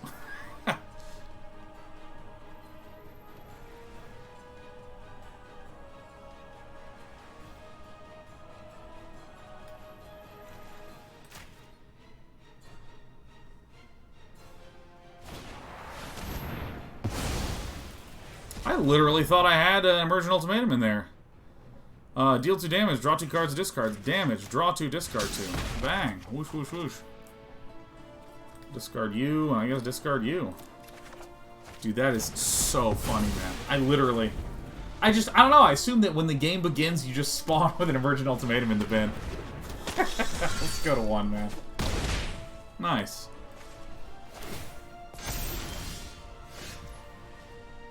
Alright, well. Here's a Scholar of the Lost Trove. What do we have in here? We have some extra turns in here. It seems like a reasonable play as any. Let's just start off with a very calm, I'm taking a turn here, okay?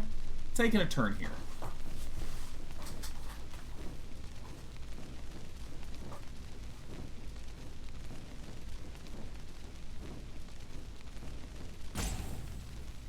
Oh, how magnificent. Alright. I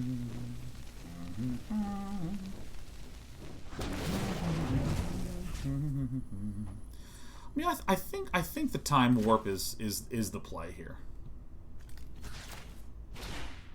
Oh yeah. So, all's well in the world. Let's do a very calm little Brainstorm in action over here, right? Let's see, 2 cards in the library, huh?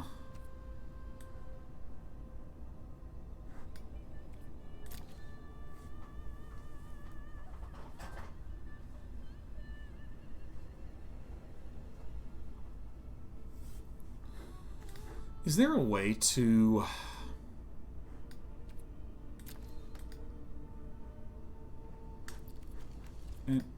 Villain doesn't even have anything in the hand, huh?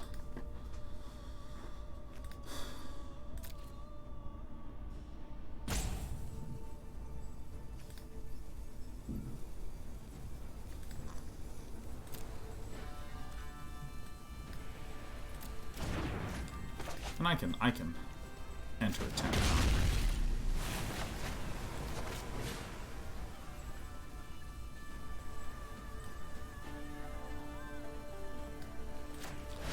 All right, I'm just gonna take some turns. Just taking turns. This person's gonna take a turn. All right, this person. I'm taking a turn. I don't want to hear any more. I don't want to hear another thing out of you. You know what I mean? Tired. Tired person.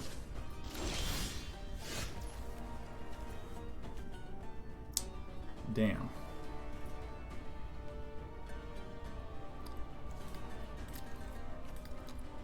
Brainstorm.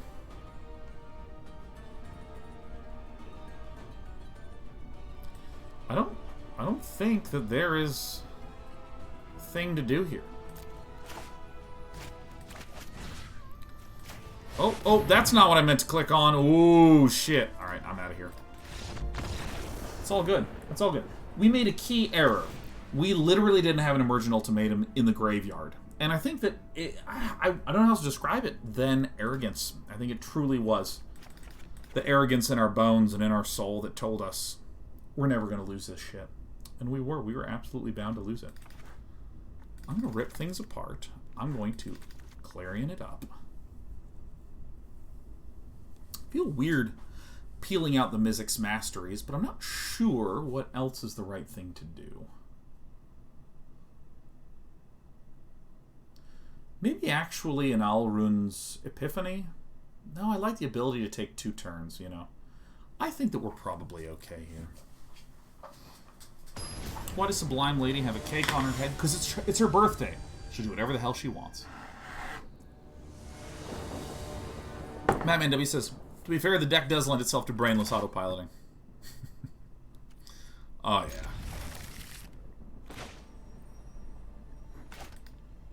This hand is almost perfect. I can see it now. So I want to play the Steam Vents first. Tapped. Because then in this way, I can crack the Fabled Passage for land later. If I cracked it turn 1, it would reduce the number of lands in my deck. And I want that goddamn land. Synthetex says, how does someone deal with this deck? Besides hoping that you just mess up. I think that if you're suggesting that I'm the best player that you've seen, I'd be forced to agree with you.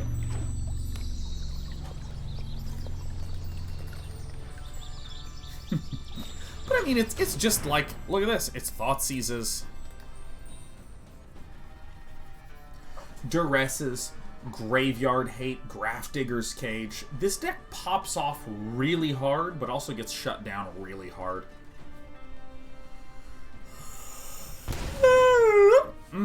Excellent. Good yawns for good Shawns.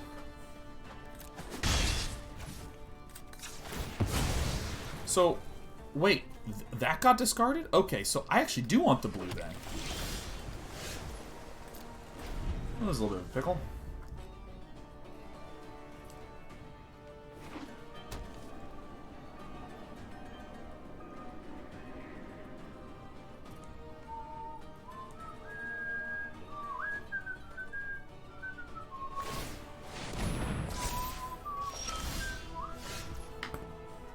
What a tease.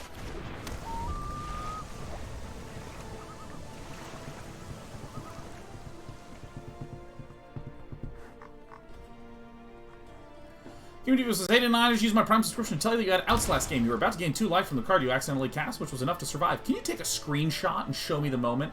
Because I know I gained life, but they have a Castle Lockthwain. And I thought I only had 1 blocker, and they had 2 swingers. So I you know, again, like, could be wrong. You could be totally right. I could be the dumb one.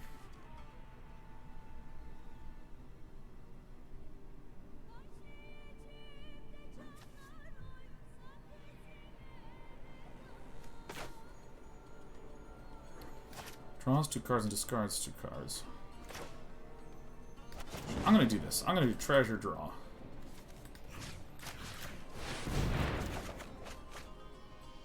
Discard 2 cards. Emergent Ultimatum. Emergent Ultimatum. Go, go.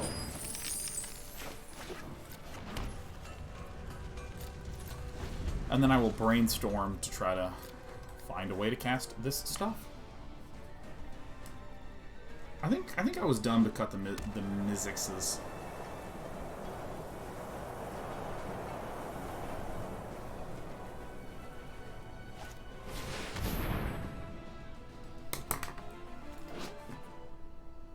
Whenever another...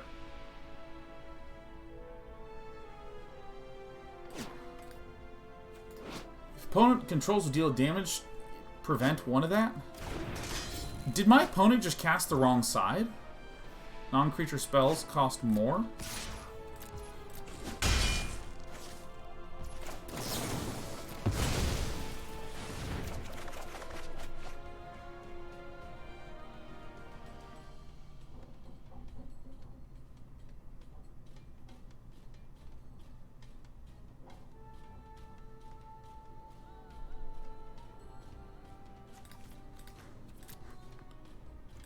Okay.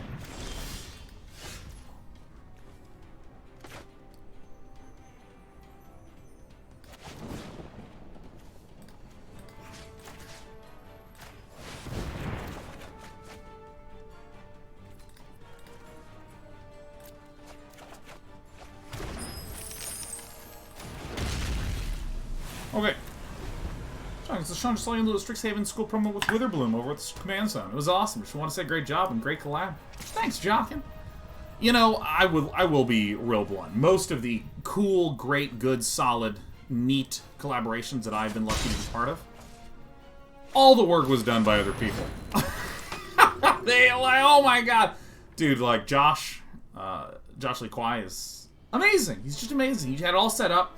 Come on over, we'll need you for 30 minutes. They needed me for 10. It took 10 minutes to take care of all of it. I mean, it was just... Gaming Devil says, I went back and you were right. They could activate Castle Arden Vale to make a token and hit for 3/3 your blocker. Alright, nice. That's good. That's good to hear. We make plenty of mistakes here, so I'm always happy to hear if there's some line that was missed. Holy shit! Okay, I did click it. I had a moment where I was like, oh my god, what if I don't have the stuff in my hand? This one, bang. Please cast this shit. Okay. And what's in... View battlefield. What's in the graveyard, just to be sure? Good.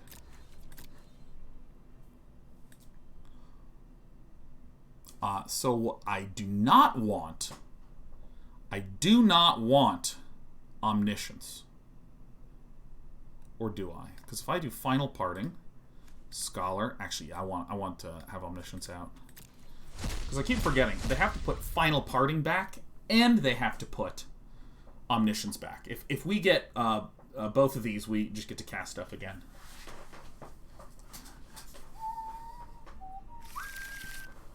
Brilliant. Final Parting. Omniscience. Omniscience comes down. Emergent Ultimatum and Emergent Ultimatum. This. So now, because I received a free Emergent Ultimatum, I will cast it for free. So now there's Scholar of the Lost Trove. Where's Glasspool Mimic? I don't have it, right? I shouldn't have it.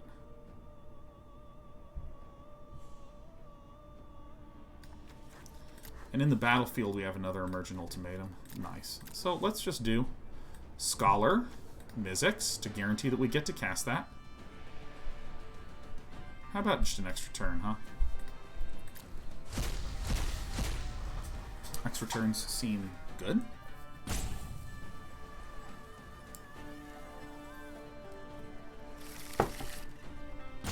I'll take an extra turn. Let's do this second and guarantee the turn pops off. There's that.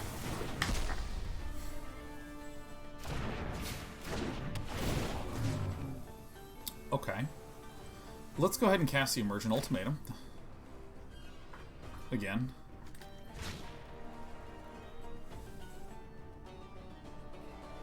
All the First Sin, Mizzix Mastery.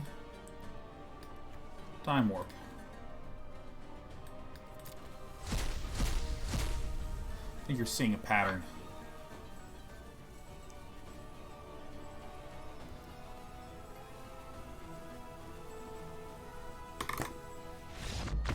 Okay, we did it. I think I'm actually an idiot. I think I just need to keep in all these Mizzix Masteries. I'm not sure what else I'm supposed to cut.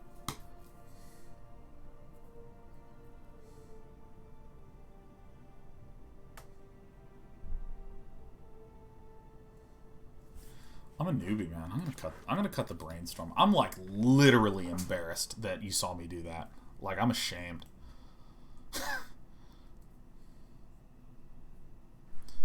I think Unburial Rites might be it, but like I'm against an Orzhov deck that appears to not be trying to kill me ultra fast, but instead is trying to do some killing, some discarding, some killing, some discarding, sort of like a lot of disabling type effects. And so I think having 8 ways to bring stuff out of the bin is good.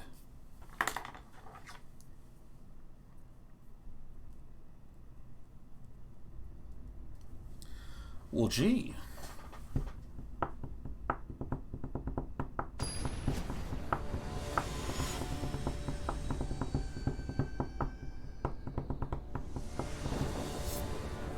Oh, yeah. Oh, yeah, it's really good.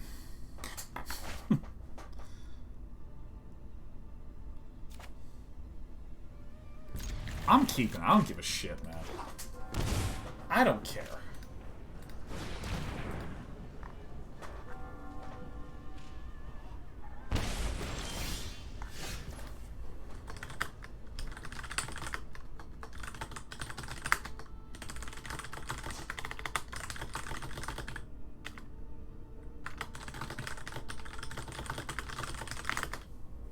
Oh my god.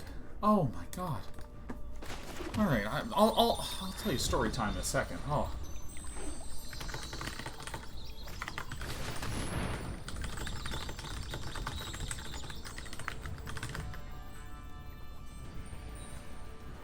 Rest in peace. Exile all cards from all graveyards. Alright, so that's it. So that's the game, right? Do we have any way to deal with this?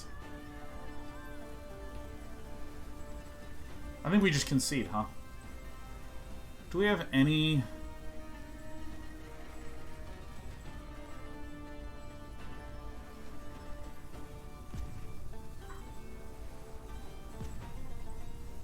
Yeah, I guess rip apart. Nice.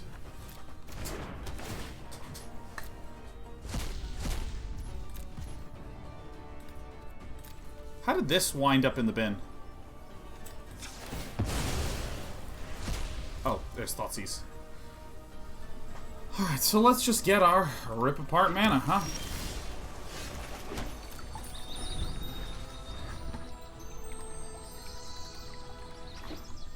Oh my god, okay, dude. Like, did you see this, that shocked, horrified look on my face? So, good. My wife sends me this image on Discord of her knee, and when I looked over, it literally looked like there was a chunk of flesh missing from her knee, and I freaked out. I just, like, sick to my stomach. Oh my god, are you okay? And then you, like, optical illusion, you look and it's just like a scrape. Apparently they were out on a walk and CC was a little rough and did a little spill. But oh my god, I'm just sitting here hanging out there.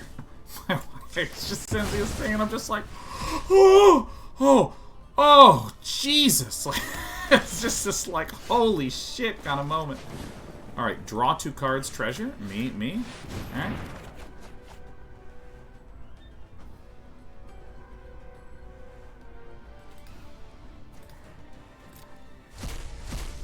And away they go.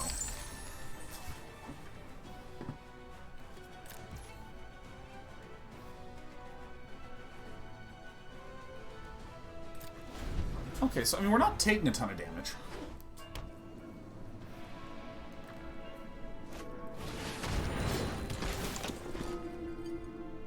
Rest in peace owns us, man. But now I see the huge value in Rip Apart. So we can actually eliminate all this stuff. Dallas Runer says, that's a man's reaction. He both cares for his wife and knows the cost of healthcare in the United States. Yeah.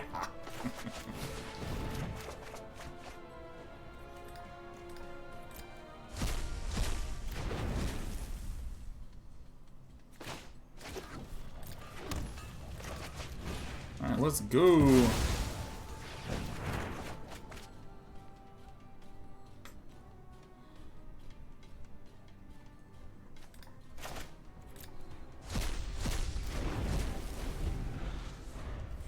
Okay, so we still need that Rip Apart. In fact, we'd love to get it.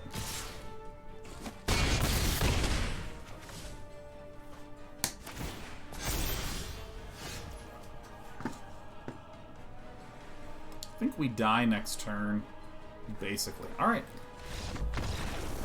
We'll deafening not do it. You are correct. Deafening will not do it. Deafening will not do it, because all the damage is reduced by 1.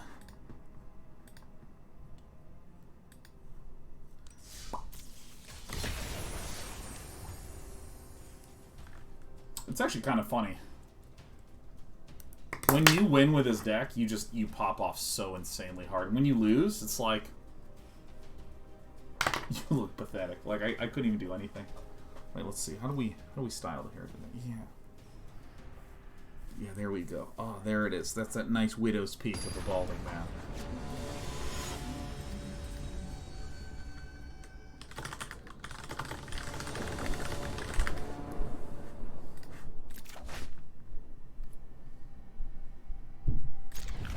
Looks good to me.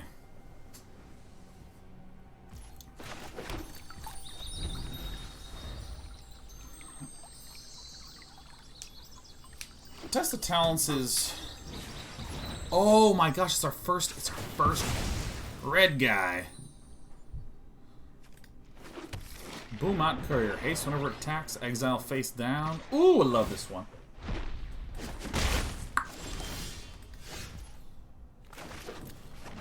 Alright, let's get all our colors out there.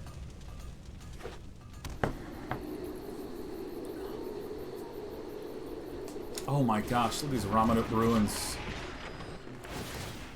Or Ramunap Ruins. I always pronounce this wrong.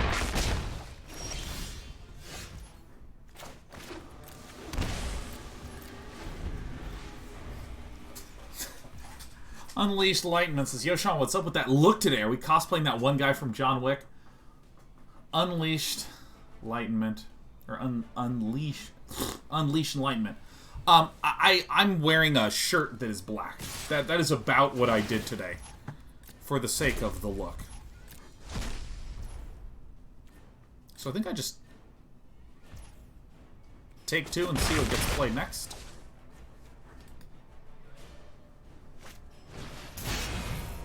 Okay. Thing. Wowie Mountain. 2-mana thing? 2-mana guy? No? Okay. Deal 2 damage, draw 2 cards and discard a card.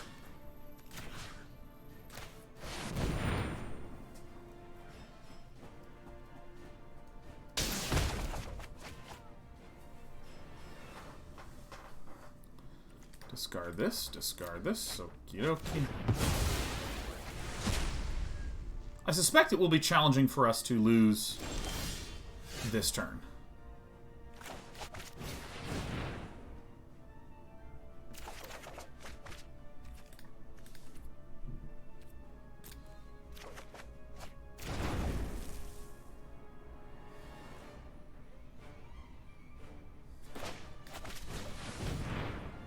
I think I don't want to Prismari Command yet.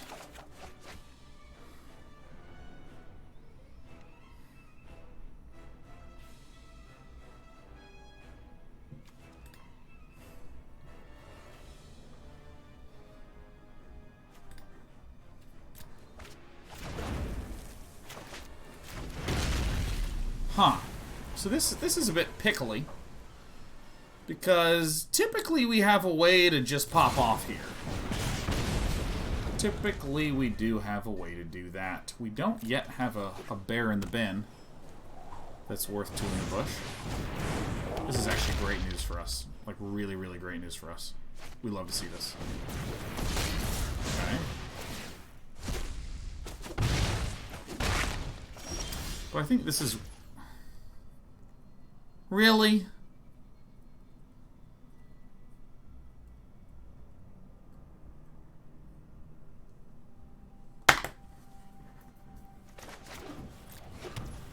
So, I mean, we could take an extra turn here. But I like this play. We wait for here.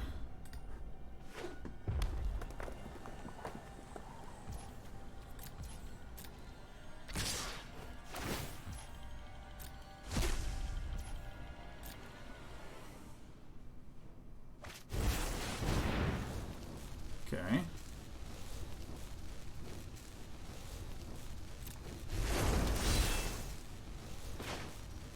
So this is like the only... Oh.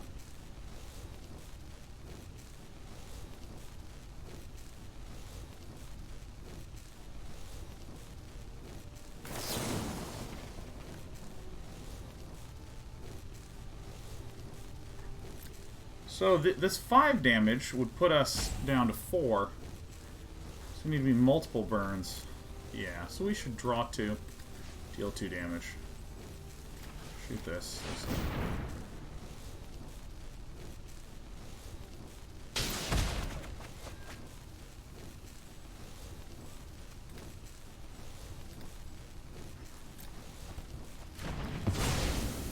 Okay, so very likely it's just shoot. Why not destroy the artifact? What do you mean? So here's the thing. We need to draw 2, discard 2. That's one of the options. We win!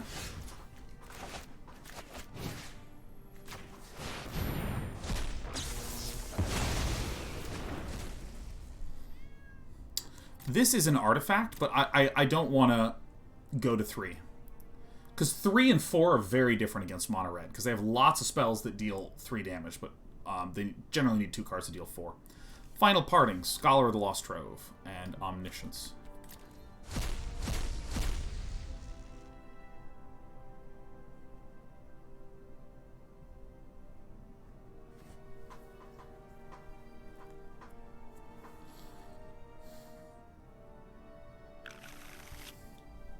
Fuck yeah.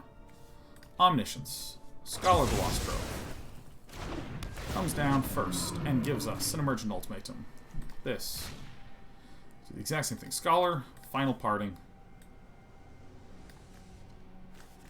Glasspool Mimic. Guaranteed extra turn. Well, I mean, we just win. We just absolutely win everything. It's fine.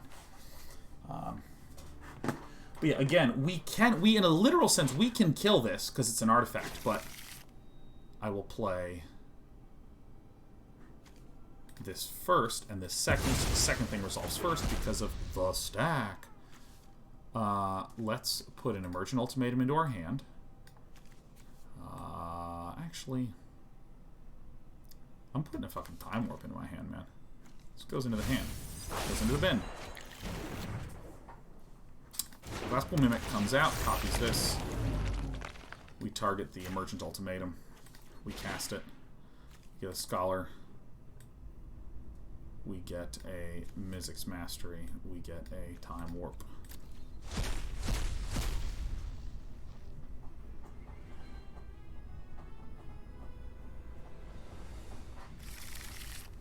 Alright, we will do Mizzix second.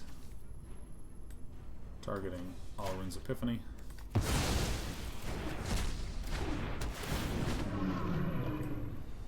Warp.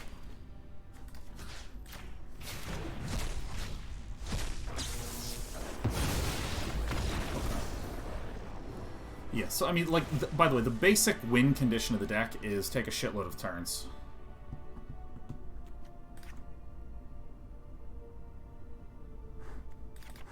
I think that this is newbie of me to peel this out.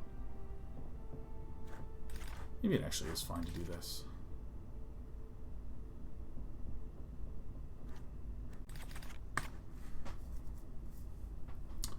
Anyone know how LSV Sideboards this shit.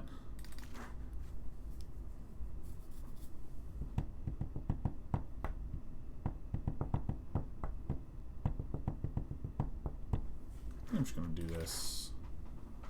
Might even be fine to just cut all the brainstorms. You know, I want to do some research. I want to see what this feels like.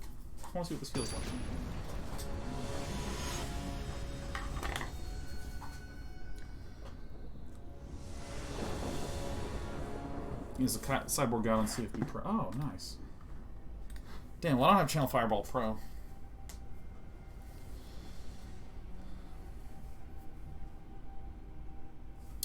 Yeah, no, but I mean, the basic idea is to get several 5/5 flyers and cast multiple extra turns, and then you just win.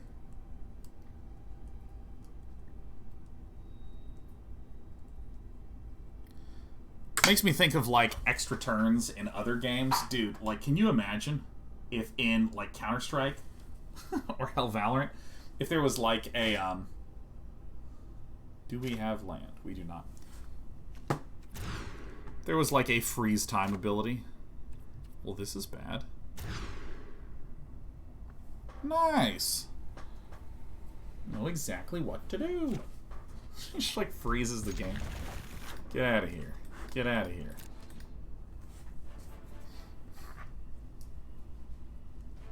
So speaking of Channel Fireball, have you heard of Flesh and Blood? I know there's not a digital client, but I strongly recommend it if you get a chance to try a new card game. I've never even heard of that. What is Flesh and Blood? Someone tell me what Flesh and Blood is. My god, Danny T. Law and Legend VD are here. Oh! Oh! What a tur-eat!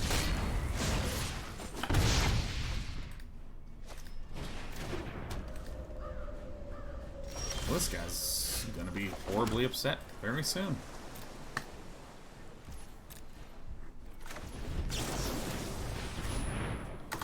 Goodbye. But it's like a card game fighting game from New Zealand. Ask Noxabad. He made some videos. No way. So we win. We basically win. This is incredibly difficult to lose.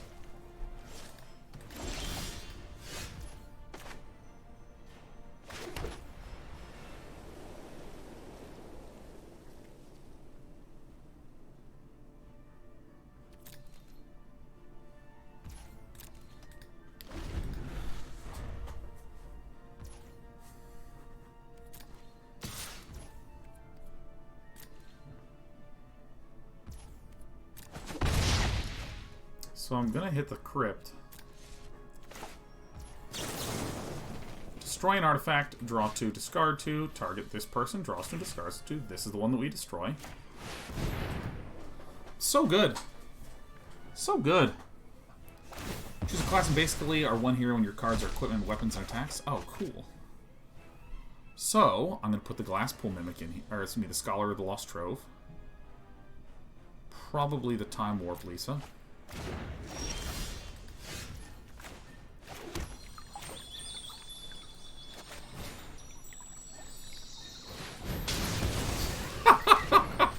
I mean, I think that's hilarious. I mean, come on, that is objectively hilarious. Anax resolves, man.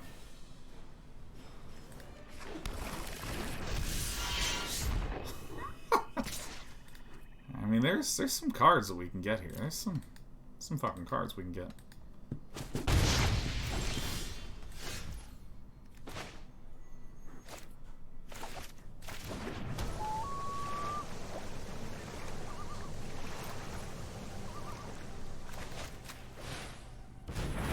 Dude, I'm just gonna chill, man. Bing and a bong.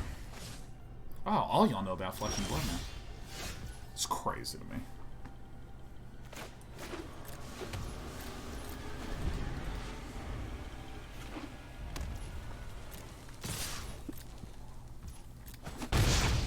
Maybe this is where we say, boy, I wish I had a brainstorm right now.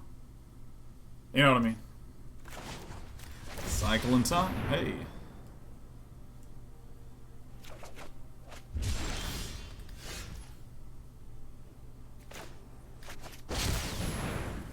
Alright. Here's the turn.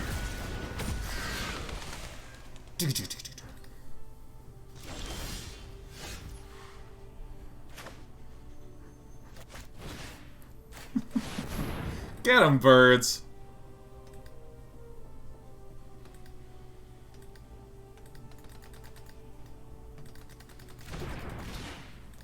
What is the sideboard guide against mono red? What is the sideboard guide?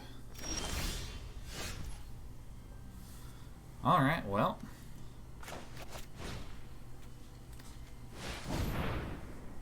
Let's bop this guy.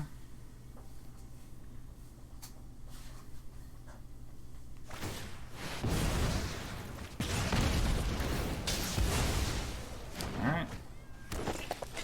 Irrefutable Arbiter says, would it ever be useful to target your opponent with a Time Warp? I mean, I can only imagine situations where it's like your opponent takes the damage at the start of every turn because there's a Chandra or some shit like that.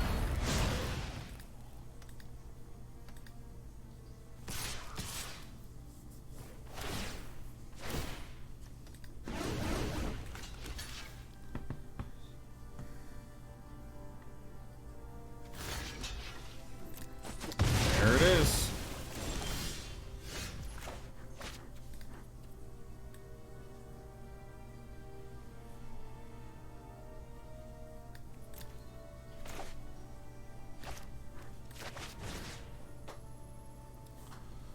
So, I mean, probably this.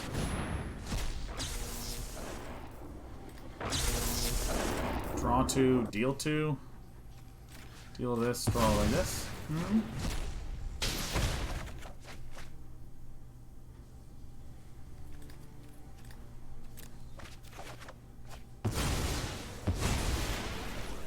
Repeat after me, Sean. I'm a very lucky boy.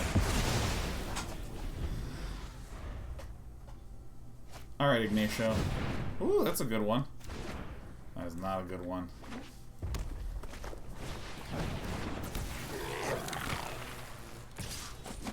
Ow.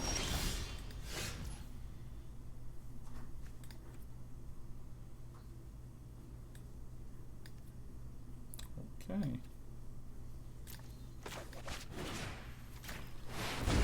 It's this.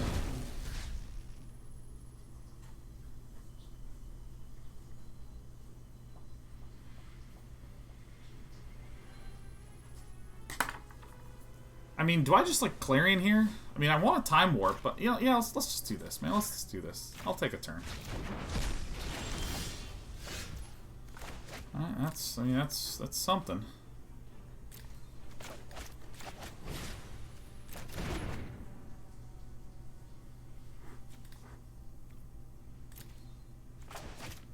You know, I'm gonna do this, man. All right, dude, I'm gonna just cast this. Do them both. I mean, this is the smart play, right? This is the smart play. We're just doing this, and we hit you in the face, heal a little bit. You know, just boring wins. It's a really boring win. And as a boring person who represents boring people everywhere, I think it's fine to win in a snooze fest. I think it's a fine thing to do. Man, I felt the lack of brainstorms there. More like pain storms.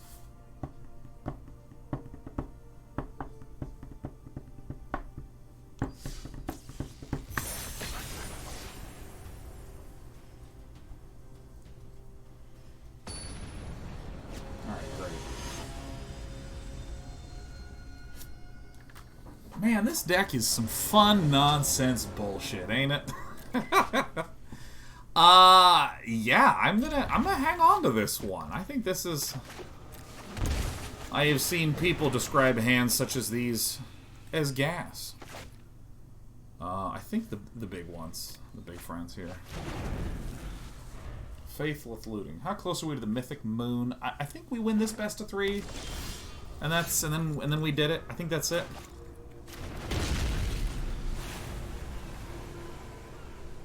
Not 100%, but it's like, I mean, it feels correct. Well, okay, so I do this, and I just deal 2 damage and loot. Bang, boom. Oh yeah, this one, and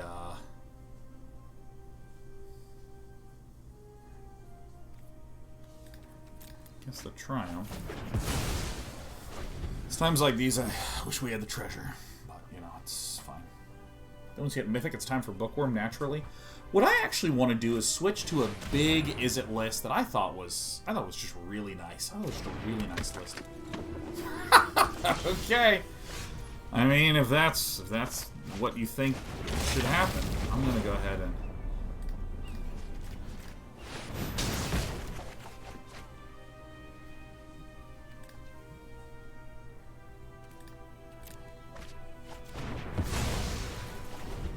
Okay. Bezra says, "Why, yes, I'm pushing this worm hard." I sort of have a bit of a pickle, which is that I don't really know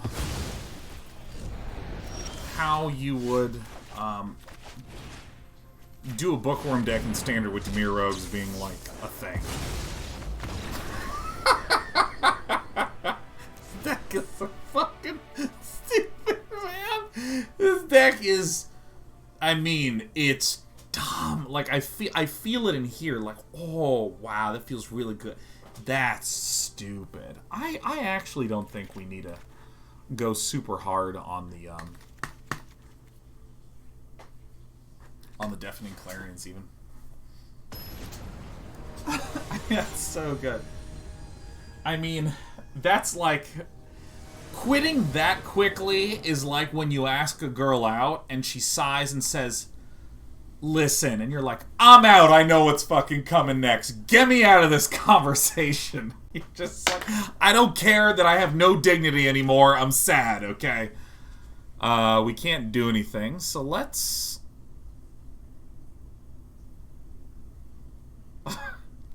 Something's happening in my body that's telling me to keep... Okay, I'm gonna put it back. Okay, there we go.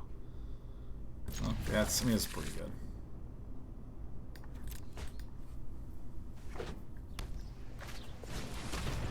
Oh, shit. Oh, fuck. Alright, well, Inquisition of Kozilek is very, very good.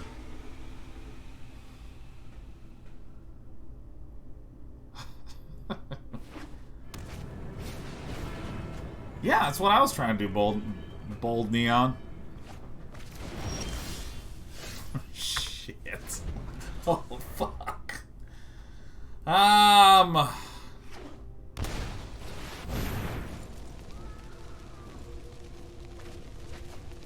Whoa! Cards going every which way. Ooh, shit, yeah, baby. Here it comes. I can feel some V's coming in. V for victory. V for very quick loss. Did you keep one land hand? Oh yeah, of course I did. Dude, I got Faithless Looting.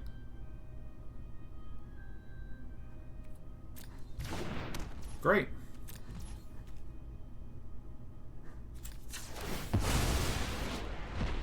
Okay. White.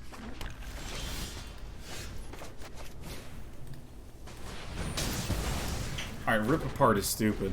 This deck is stupid. It's so stupid. Aaron 2A says, where we don't learn to be a better gamer. Aaron 2A, let me tell you, if you have a one-land hand and you have Faithless Looting, you keep it. That's a great play. That is, like, a sincerely very, very, very good play. And I know you like to come in here and kind of poke and prod and make some fun of what be going down. But, I mean, it's legitimately rather excellent.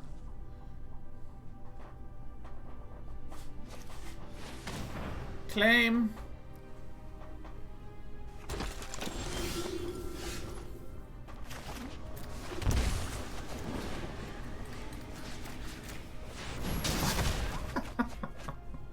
Shit.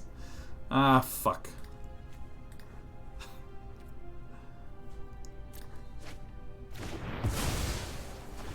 Alright, what do we got here?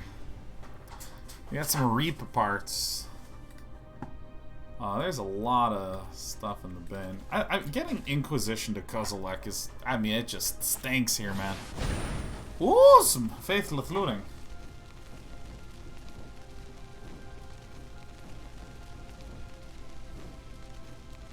But I will agree, Aaron. I am the #1 gamer here, that's for sure.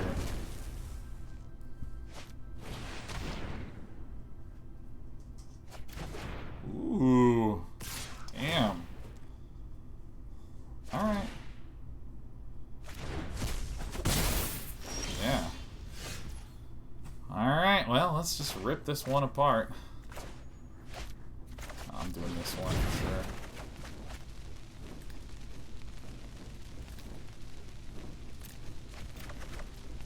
I've been struggling to get to that additional Lando, but I think the additional Lando will be good. Or get some time warps. Are you gonna fame me? Are you gonna get rid of all my little babes? And then I'll make you. I'll Inquisition a Kozilek you, and I'll Inquisition a Kozilek you, and then you'll, and then this, and then Here's what's gonna happen. We're gonna bank it off the top. We're just gonna take a shitload of turns. It's gonna feel great.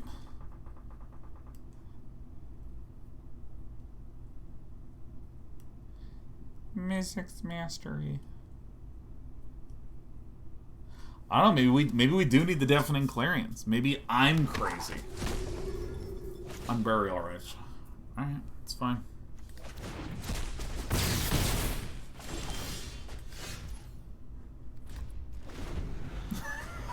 Fuck. Ah.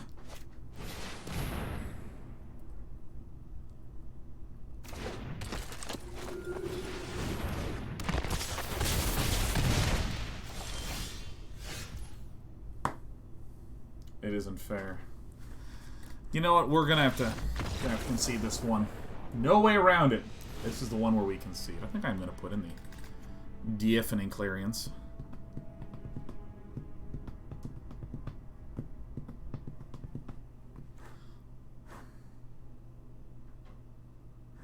Oops, I should have cut that one a while back. I'm cutting the Brainstorms, man. I'm cutting two. I'm like nuts. I'm like an insane person. I'm like an insane person. All I gotta do is figure out at some point what LSV said was good to sideboard. Oh my god, my cat is falling asleep. Oh, she's so perfect.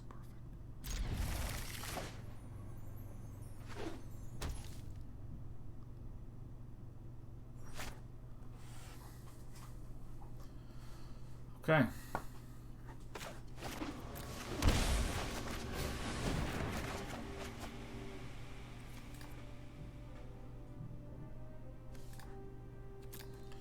Alright, I sure wish I wasn't up against that.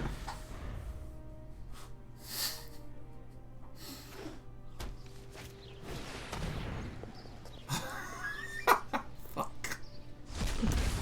Alright, alright. Alright, game. Alright, game.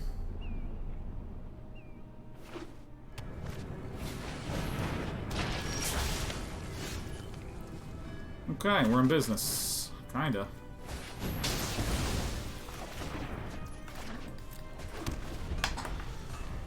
Alright.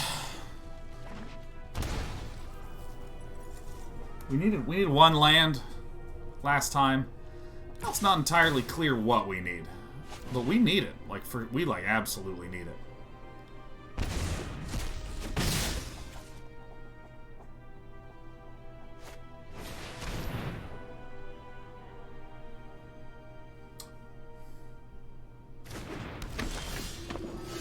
Fuck. It's the Mythic Shuffler wall.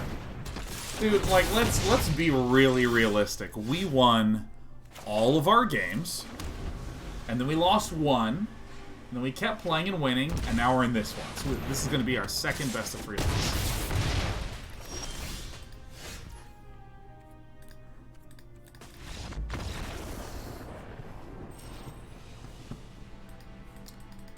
Oh, final parting for Clarion.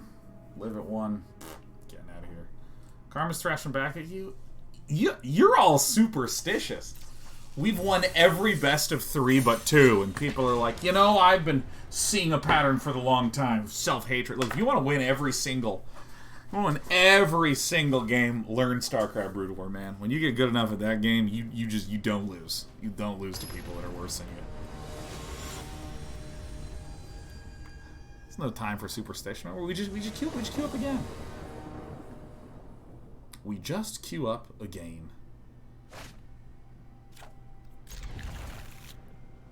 That said, I do really relate to and connect to something that each and every one of you is doing right now.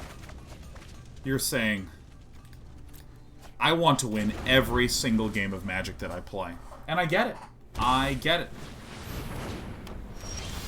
Who wouldn't want to win every single game of Magic that they play? Faithless Looting first.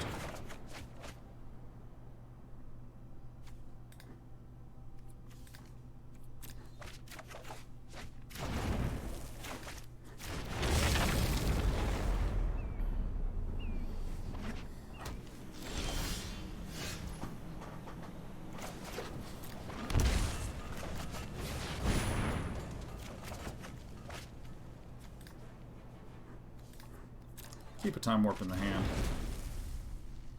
So is this...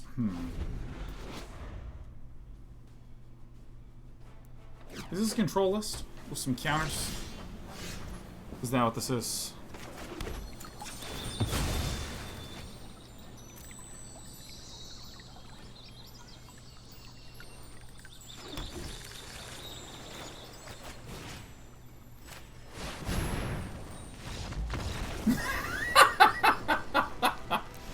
Excellent.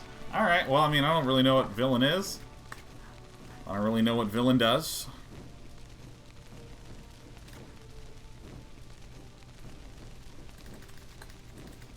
This is what I got.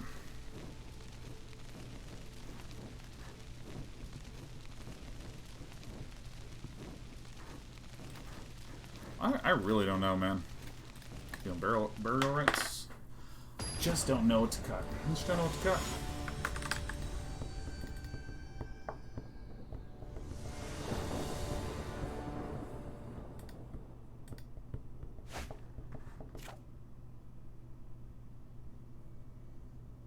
Well, that's bad.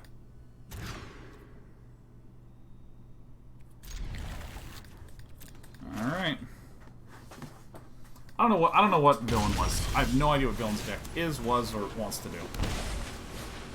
Draw. Bin on the shin. Yeah, I don't know what my opponent is yet. I don't know what this Heart of Inferno card or whatever it is. Heart of the flagship that you do Planeswalker loyalty stuff with. Royal Scions. That's excellent.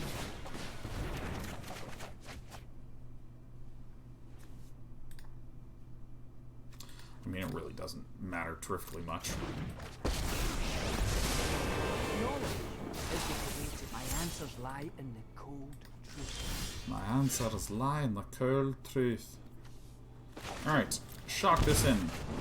While my opponent is down, do both. Bang, bang. Draw. Oh yeah, discard. Discard. Yeah, I'm like really good at this game. We like have a Mystic Dispute. We're really good at this game. Oh yeah. What'll it be, America? Shocking.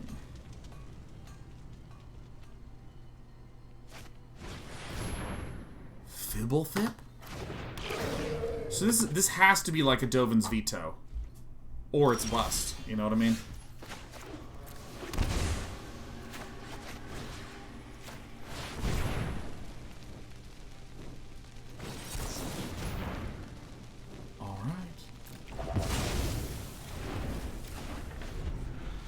It's alright. We have many more opportunities incoming. Let me synthesize the facts. Ah, yes. Synthesizing them facts. Luckily, like you got exactly that card. Unlucky for us.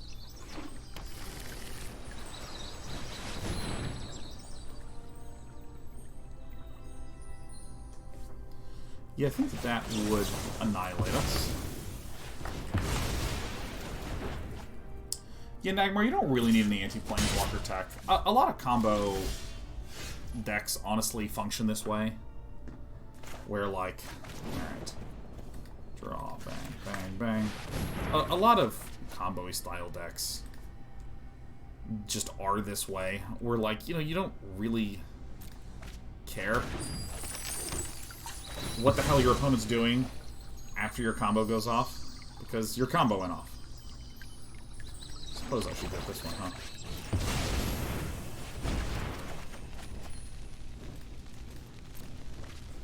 And so really, it's just about trying to, as best as you possibly can, maximize the probability of just popping off your mega combo. We just took 5 damage. What are you gonna do?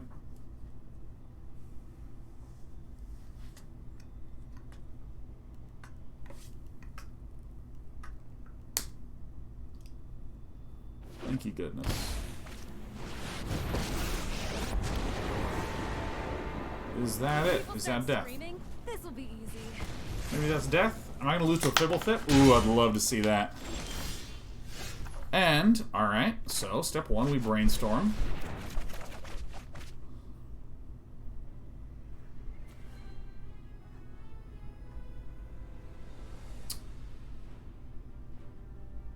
That's bad.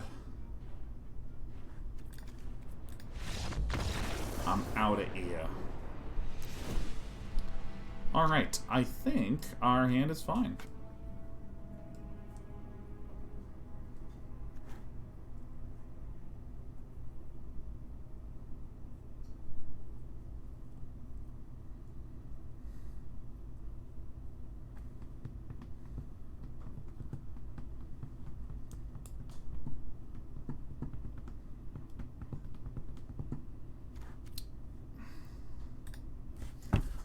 It's really sideboarding I find really tough. I've been pulling out the 2-mana Thrill Discovery cards.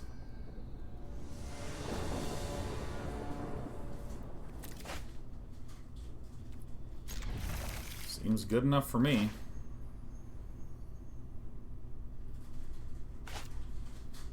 Time to get shocked a lot. What's the win condition for this deck?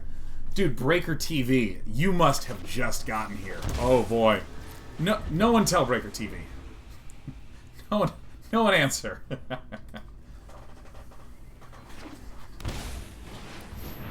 All right, good.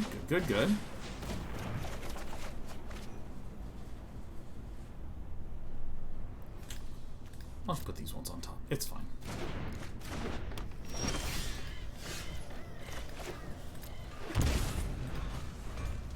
Okay.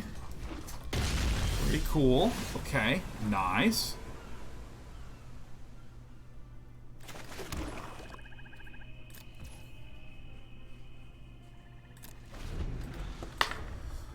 I think I need to be a little bit careful.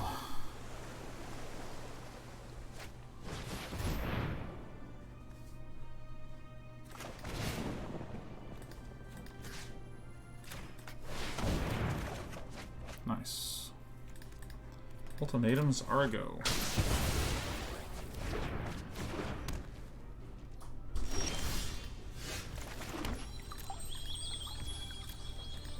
Okay.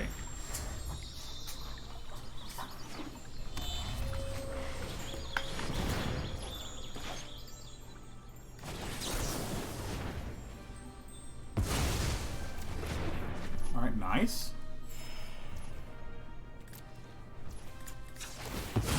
Alright, so there's some goods that we can get to, like, get there and do good stuff.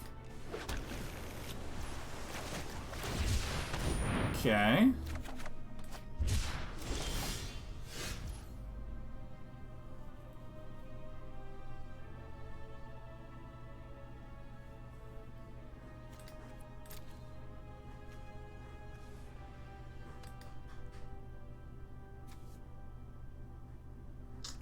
I think YOLO. Oh, we have been owned. Yeah, maybe it was Censor. I keep forgetting that Censor is in this format. I am a superior player and deserve the win. Alright, we're back. We're back. Yeah, Villain can't cast Oven because Mind Stone is a colorless. I guess the game was giving him an opportunity to sack said Mind Stone. Just be like, yeah, no, okay, just draw a card, draw a card. See what wouldn't have been able to help you.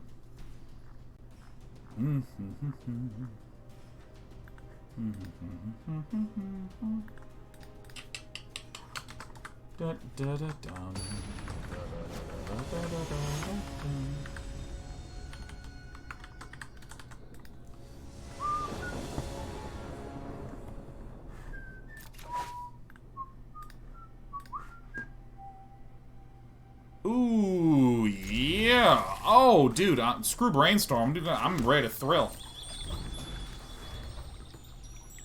Amani's asks, get ready for the Mythic Shuffler Wall. There's no Mythic Shuffler Wall. It's not a thing.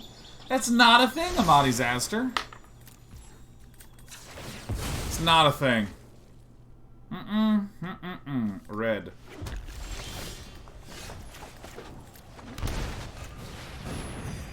I push back against your theorizations.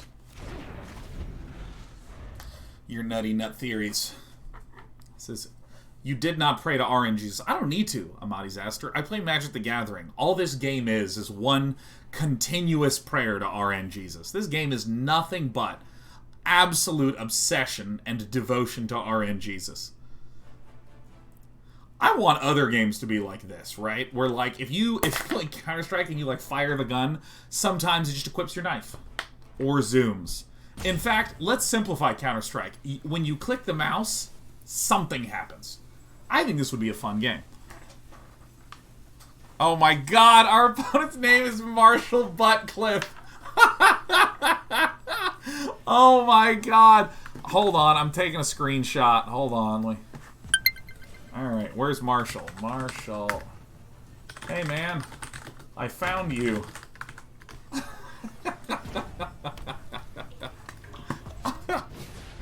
Alright. Blame it on the goose, baby. You know, it's amazing. I don't even care about this bullshit anymore. It's stunning.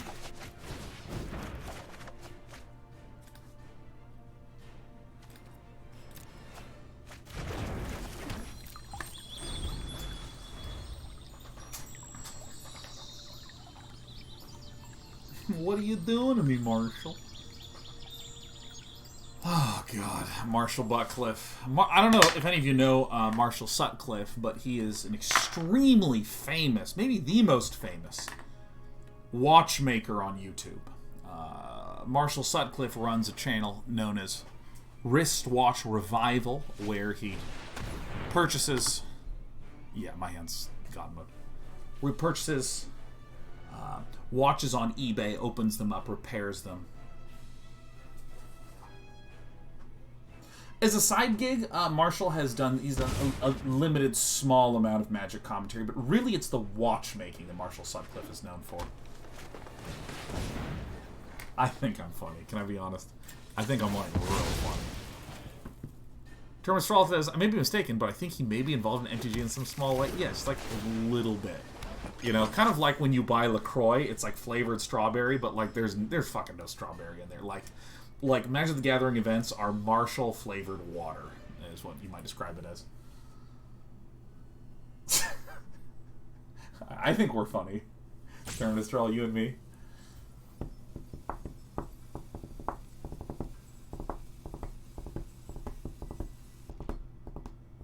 Prediction started. Who started a prediction on this channel? Win channel points if you make the correct prediction. What? Who started this? Is Ghost Stalker somewhere back there? Brainstorm. There's Ghosty.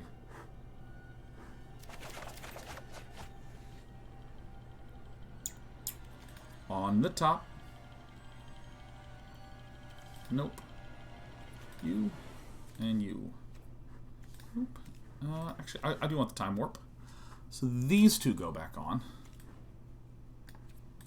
So then I can play this and I can crack this.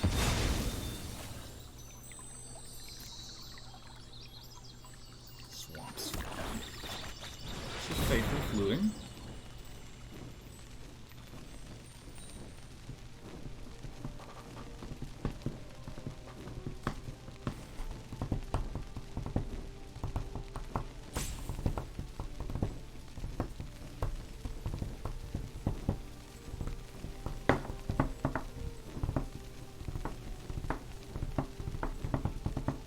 Alright, what's it going to be, Marshall Buttcliffe? What now? What hope?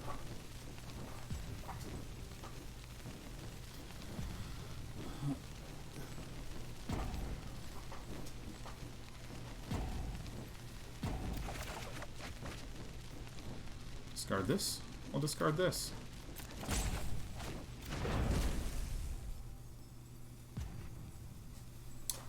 I will now just F6 through this turn. I'm gonna get some more water, some more coffee. The goods, as it were. Ooh. Oh.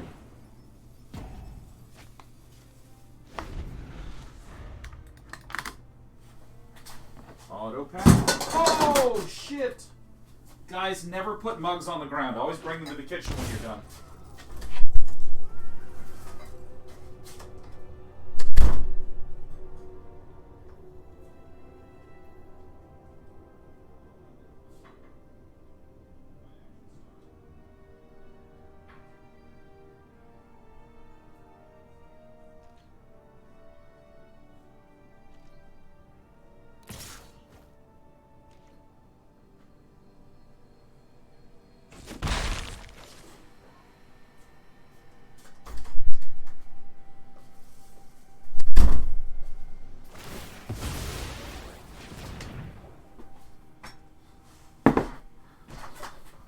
You think I'm obnoxious? How long this person's turn is, huh?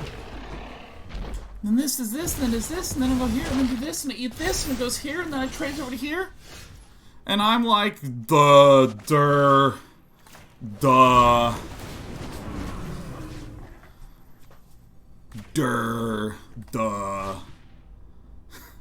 Scholar of the Lost Trove. Final Parting.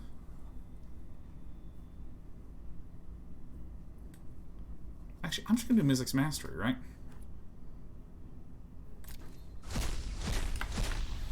Duh. What now? For any of you were wondering how the deck works, this is how it works. Petros has got hurts the duh makes me laugh too hard. I think it's really funny. Because you can make yourself sound arbitrarily dumb. But not in like a... But in like a funny way. Like, you just take any basic sentence and jam in some really hard duh. It's funny. I think you should put milk in your cereal before you... Oh, hold on 1 second. I will Mizzix Mastery this Emergent Ultimatum. And then I will Scholar of the Lost Trove. That Emergent Ultimatum. Duh.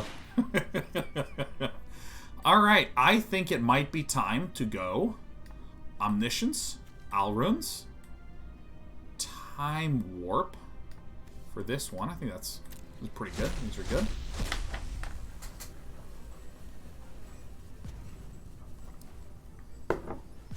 Duh.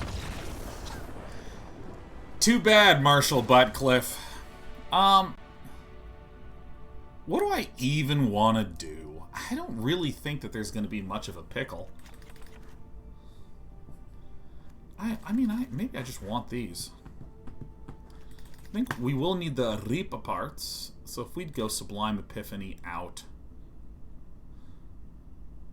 it's probably the one that we are least desperate for. Peel out a Time Warp. Yeah, I don't know. I'm not really feeling like we need all the shit.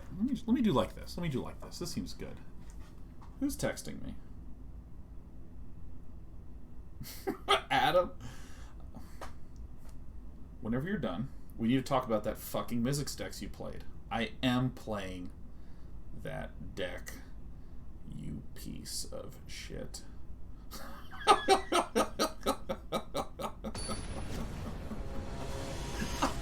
I think I'm funny.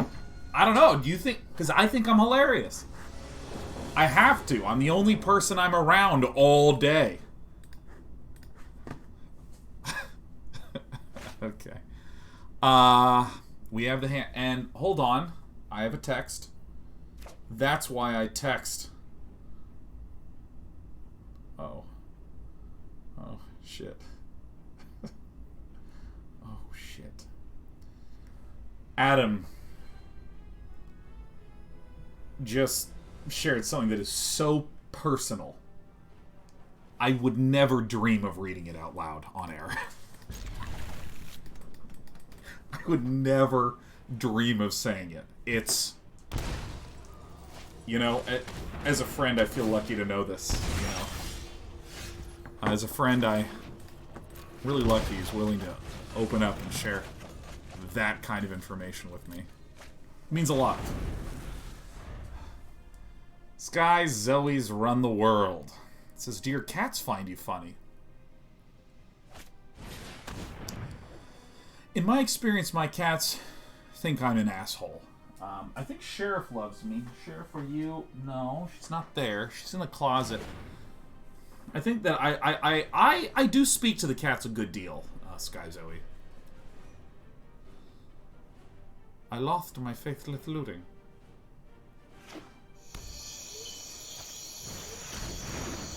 So it begins, Marshall Butcliffe.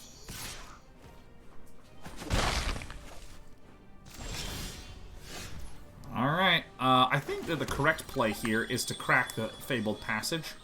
It's Raugrin Triome or crack the Fabled Passage. I have 4 land in hand, and 4 is like what lets me pop off. 4 land is what lets me cast Mizzix Mastery, cast Unburial Rites, things like this. And so I'd rather keep the Raugrin Triome, cycle it later, turn this into some black mana.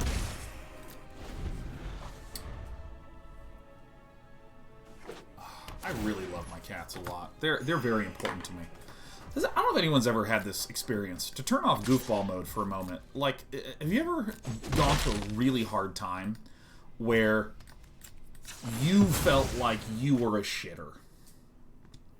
You know, maybe it's a friendship where you were snappy and got, like, you know, you got into, like, a argument and you just, and you walk away and you're really upset with yourself. Oh, God, I can't believe I did that. Oh, God, you're all torn up about it. Or maybe you mess up on a interview or a work project, you get fired. This and this, please. And you're spending some time feeling bad about yourself, you know? You're feeling really bad about yourself, feeling down. Absolutely down in Frown Town. And then your little tiny soft furry animals, such as this cat, just fucking is so happy to see you. There's been a number of hard times where I'm just like, oh my God, I'm washed up. No one likes my content anymore. I'm a bad person. You know, I'm fucked up about it for sure. Did we lose? Because that's 1, 2, 3. Oh, and my little tiny darling baby cats. Just like my cats love spending time with me, man. They love it. They've sort of, like, I think by virtue of my schedule, they annoy me in the mornings and in the evenings. And then during showtime, it's generally pretty. It's pretty calm. Scholar of the Lost Trove. Oh, look at this. Look at this. The Shuffler's even starting to understand it. I think pets are important in that way.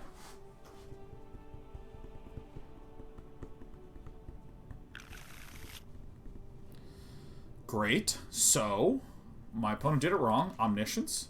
Final Parting. What I will do is I will use Final Parting to get an Emergent Ultimatum and then Emergent Ultimatum. There it is. And then I'll start taking turns. By the way, you don't want to give me Omniscience when I'm running this deck.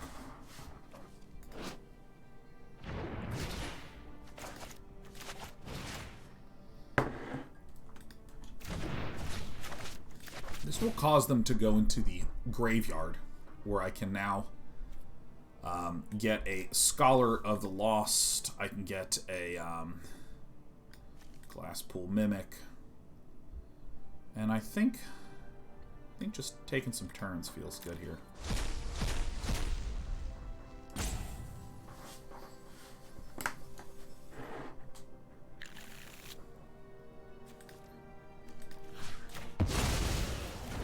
And then to sort of close this off, we already have several turns coming up. Let's go ahead and copy this. To cast an Emergent Ultimatum.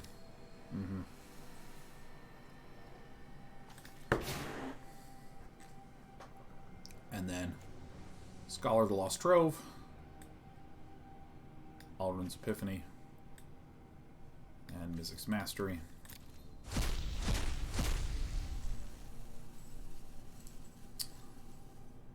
This man has a family.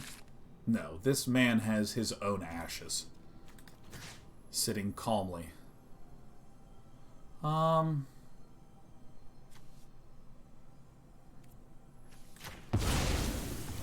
another one. Scholars are good here.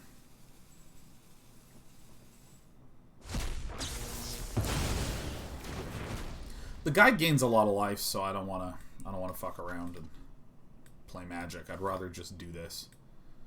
I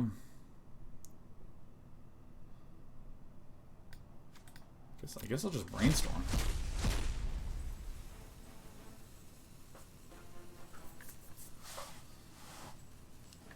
Investor says, everyone is feeling so bad for the Cat Oven deck, and I just can't comprehend how you're all feeling so bad for him. Yeah, no, this Cat Oven deck player's a terrible person. Their name is Marshall Butcliffe. That's so offensive to Marshall and his entire watchmaking community. I think I'm funny. Alright. Alright, Scholar of the Lost Trove. Okay. Hey! Alright. Welcome to Mythic, where you will spend upwards of 7 days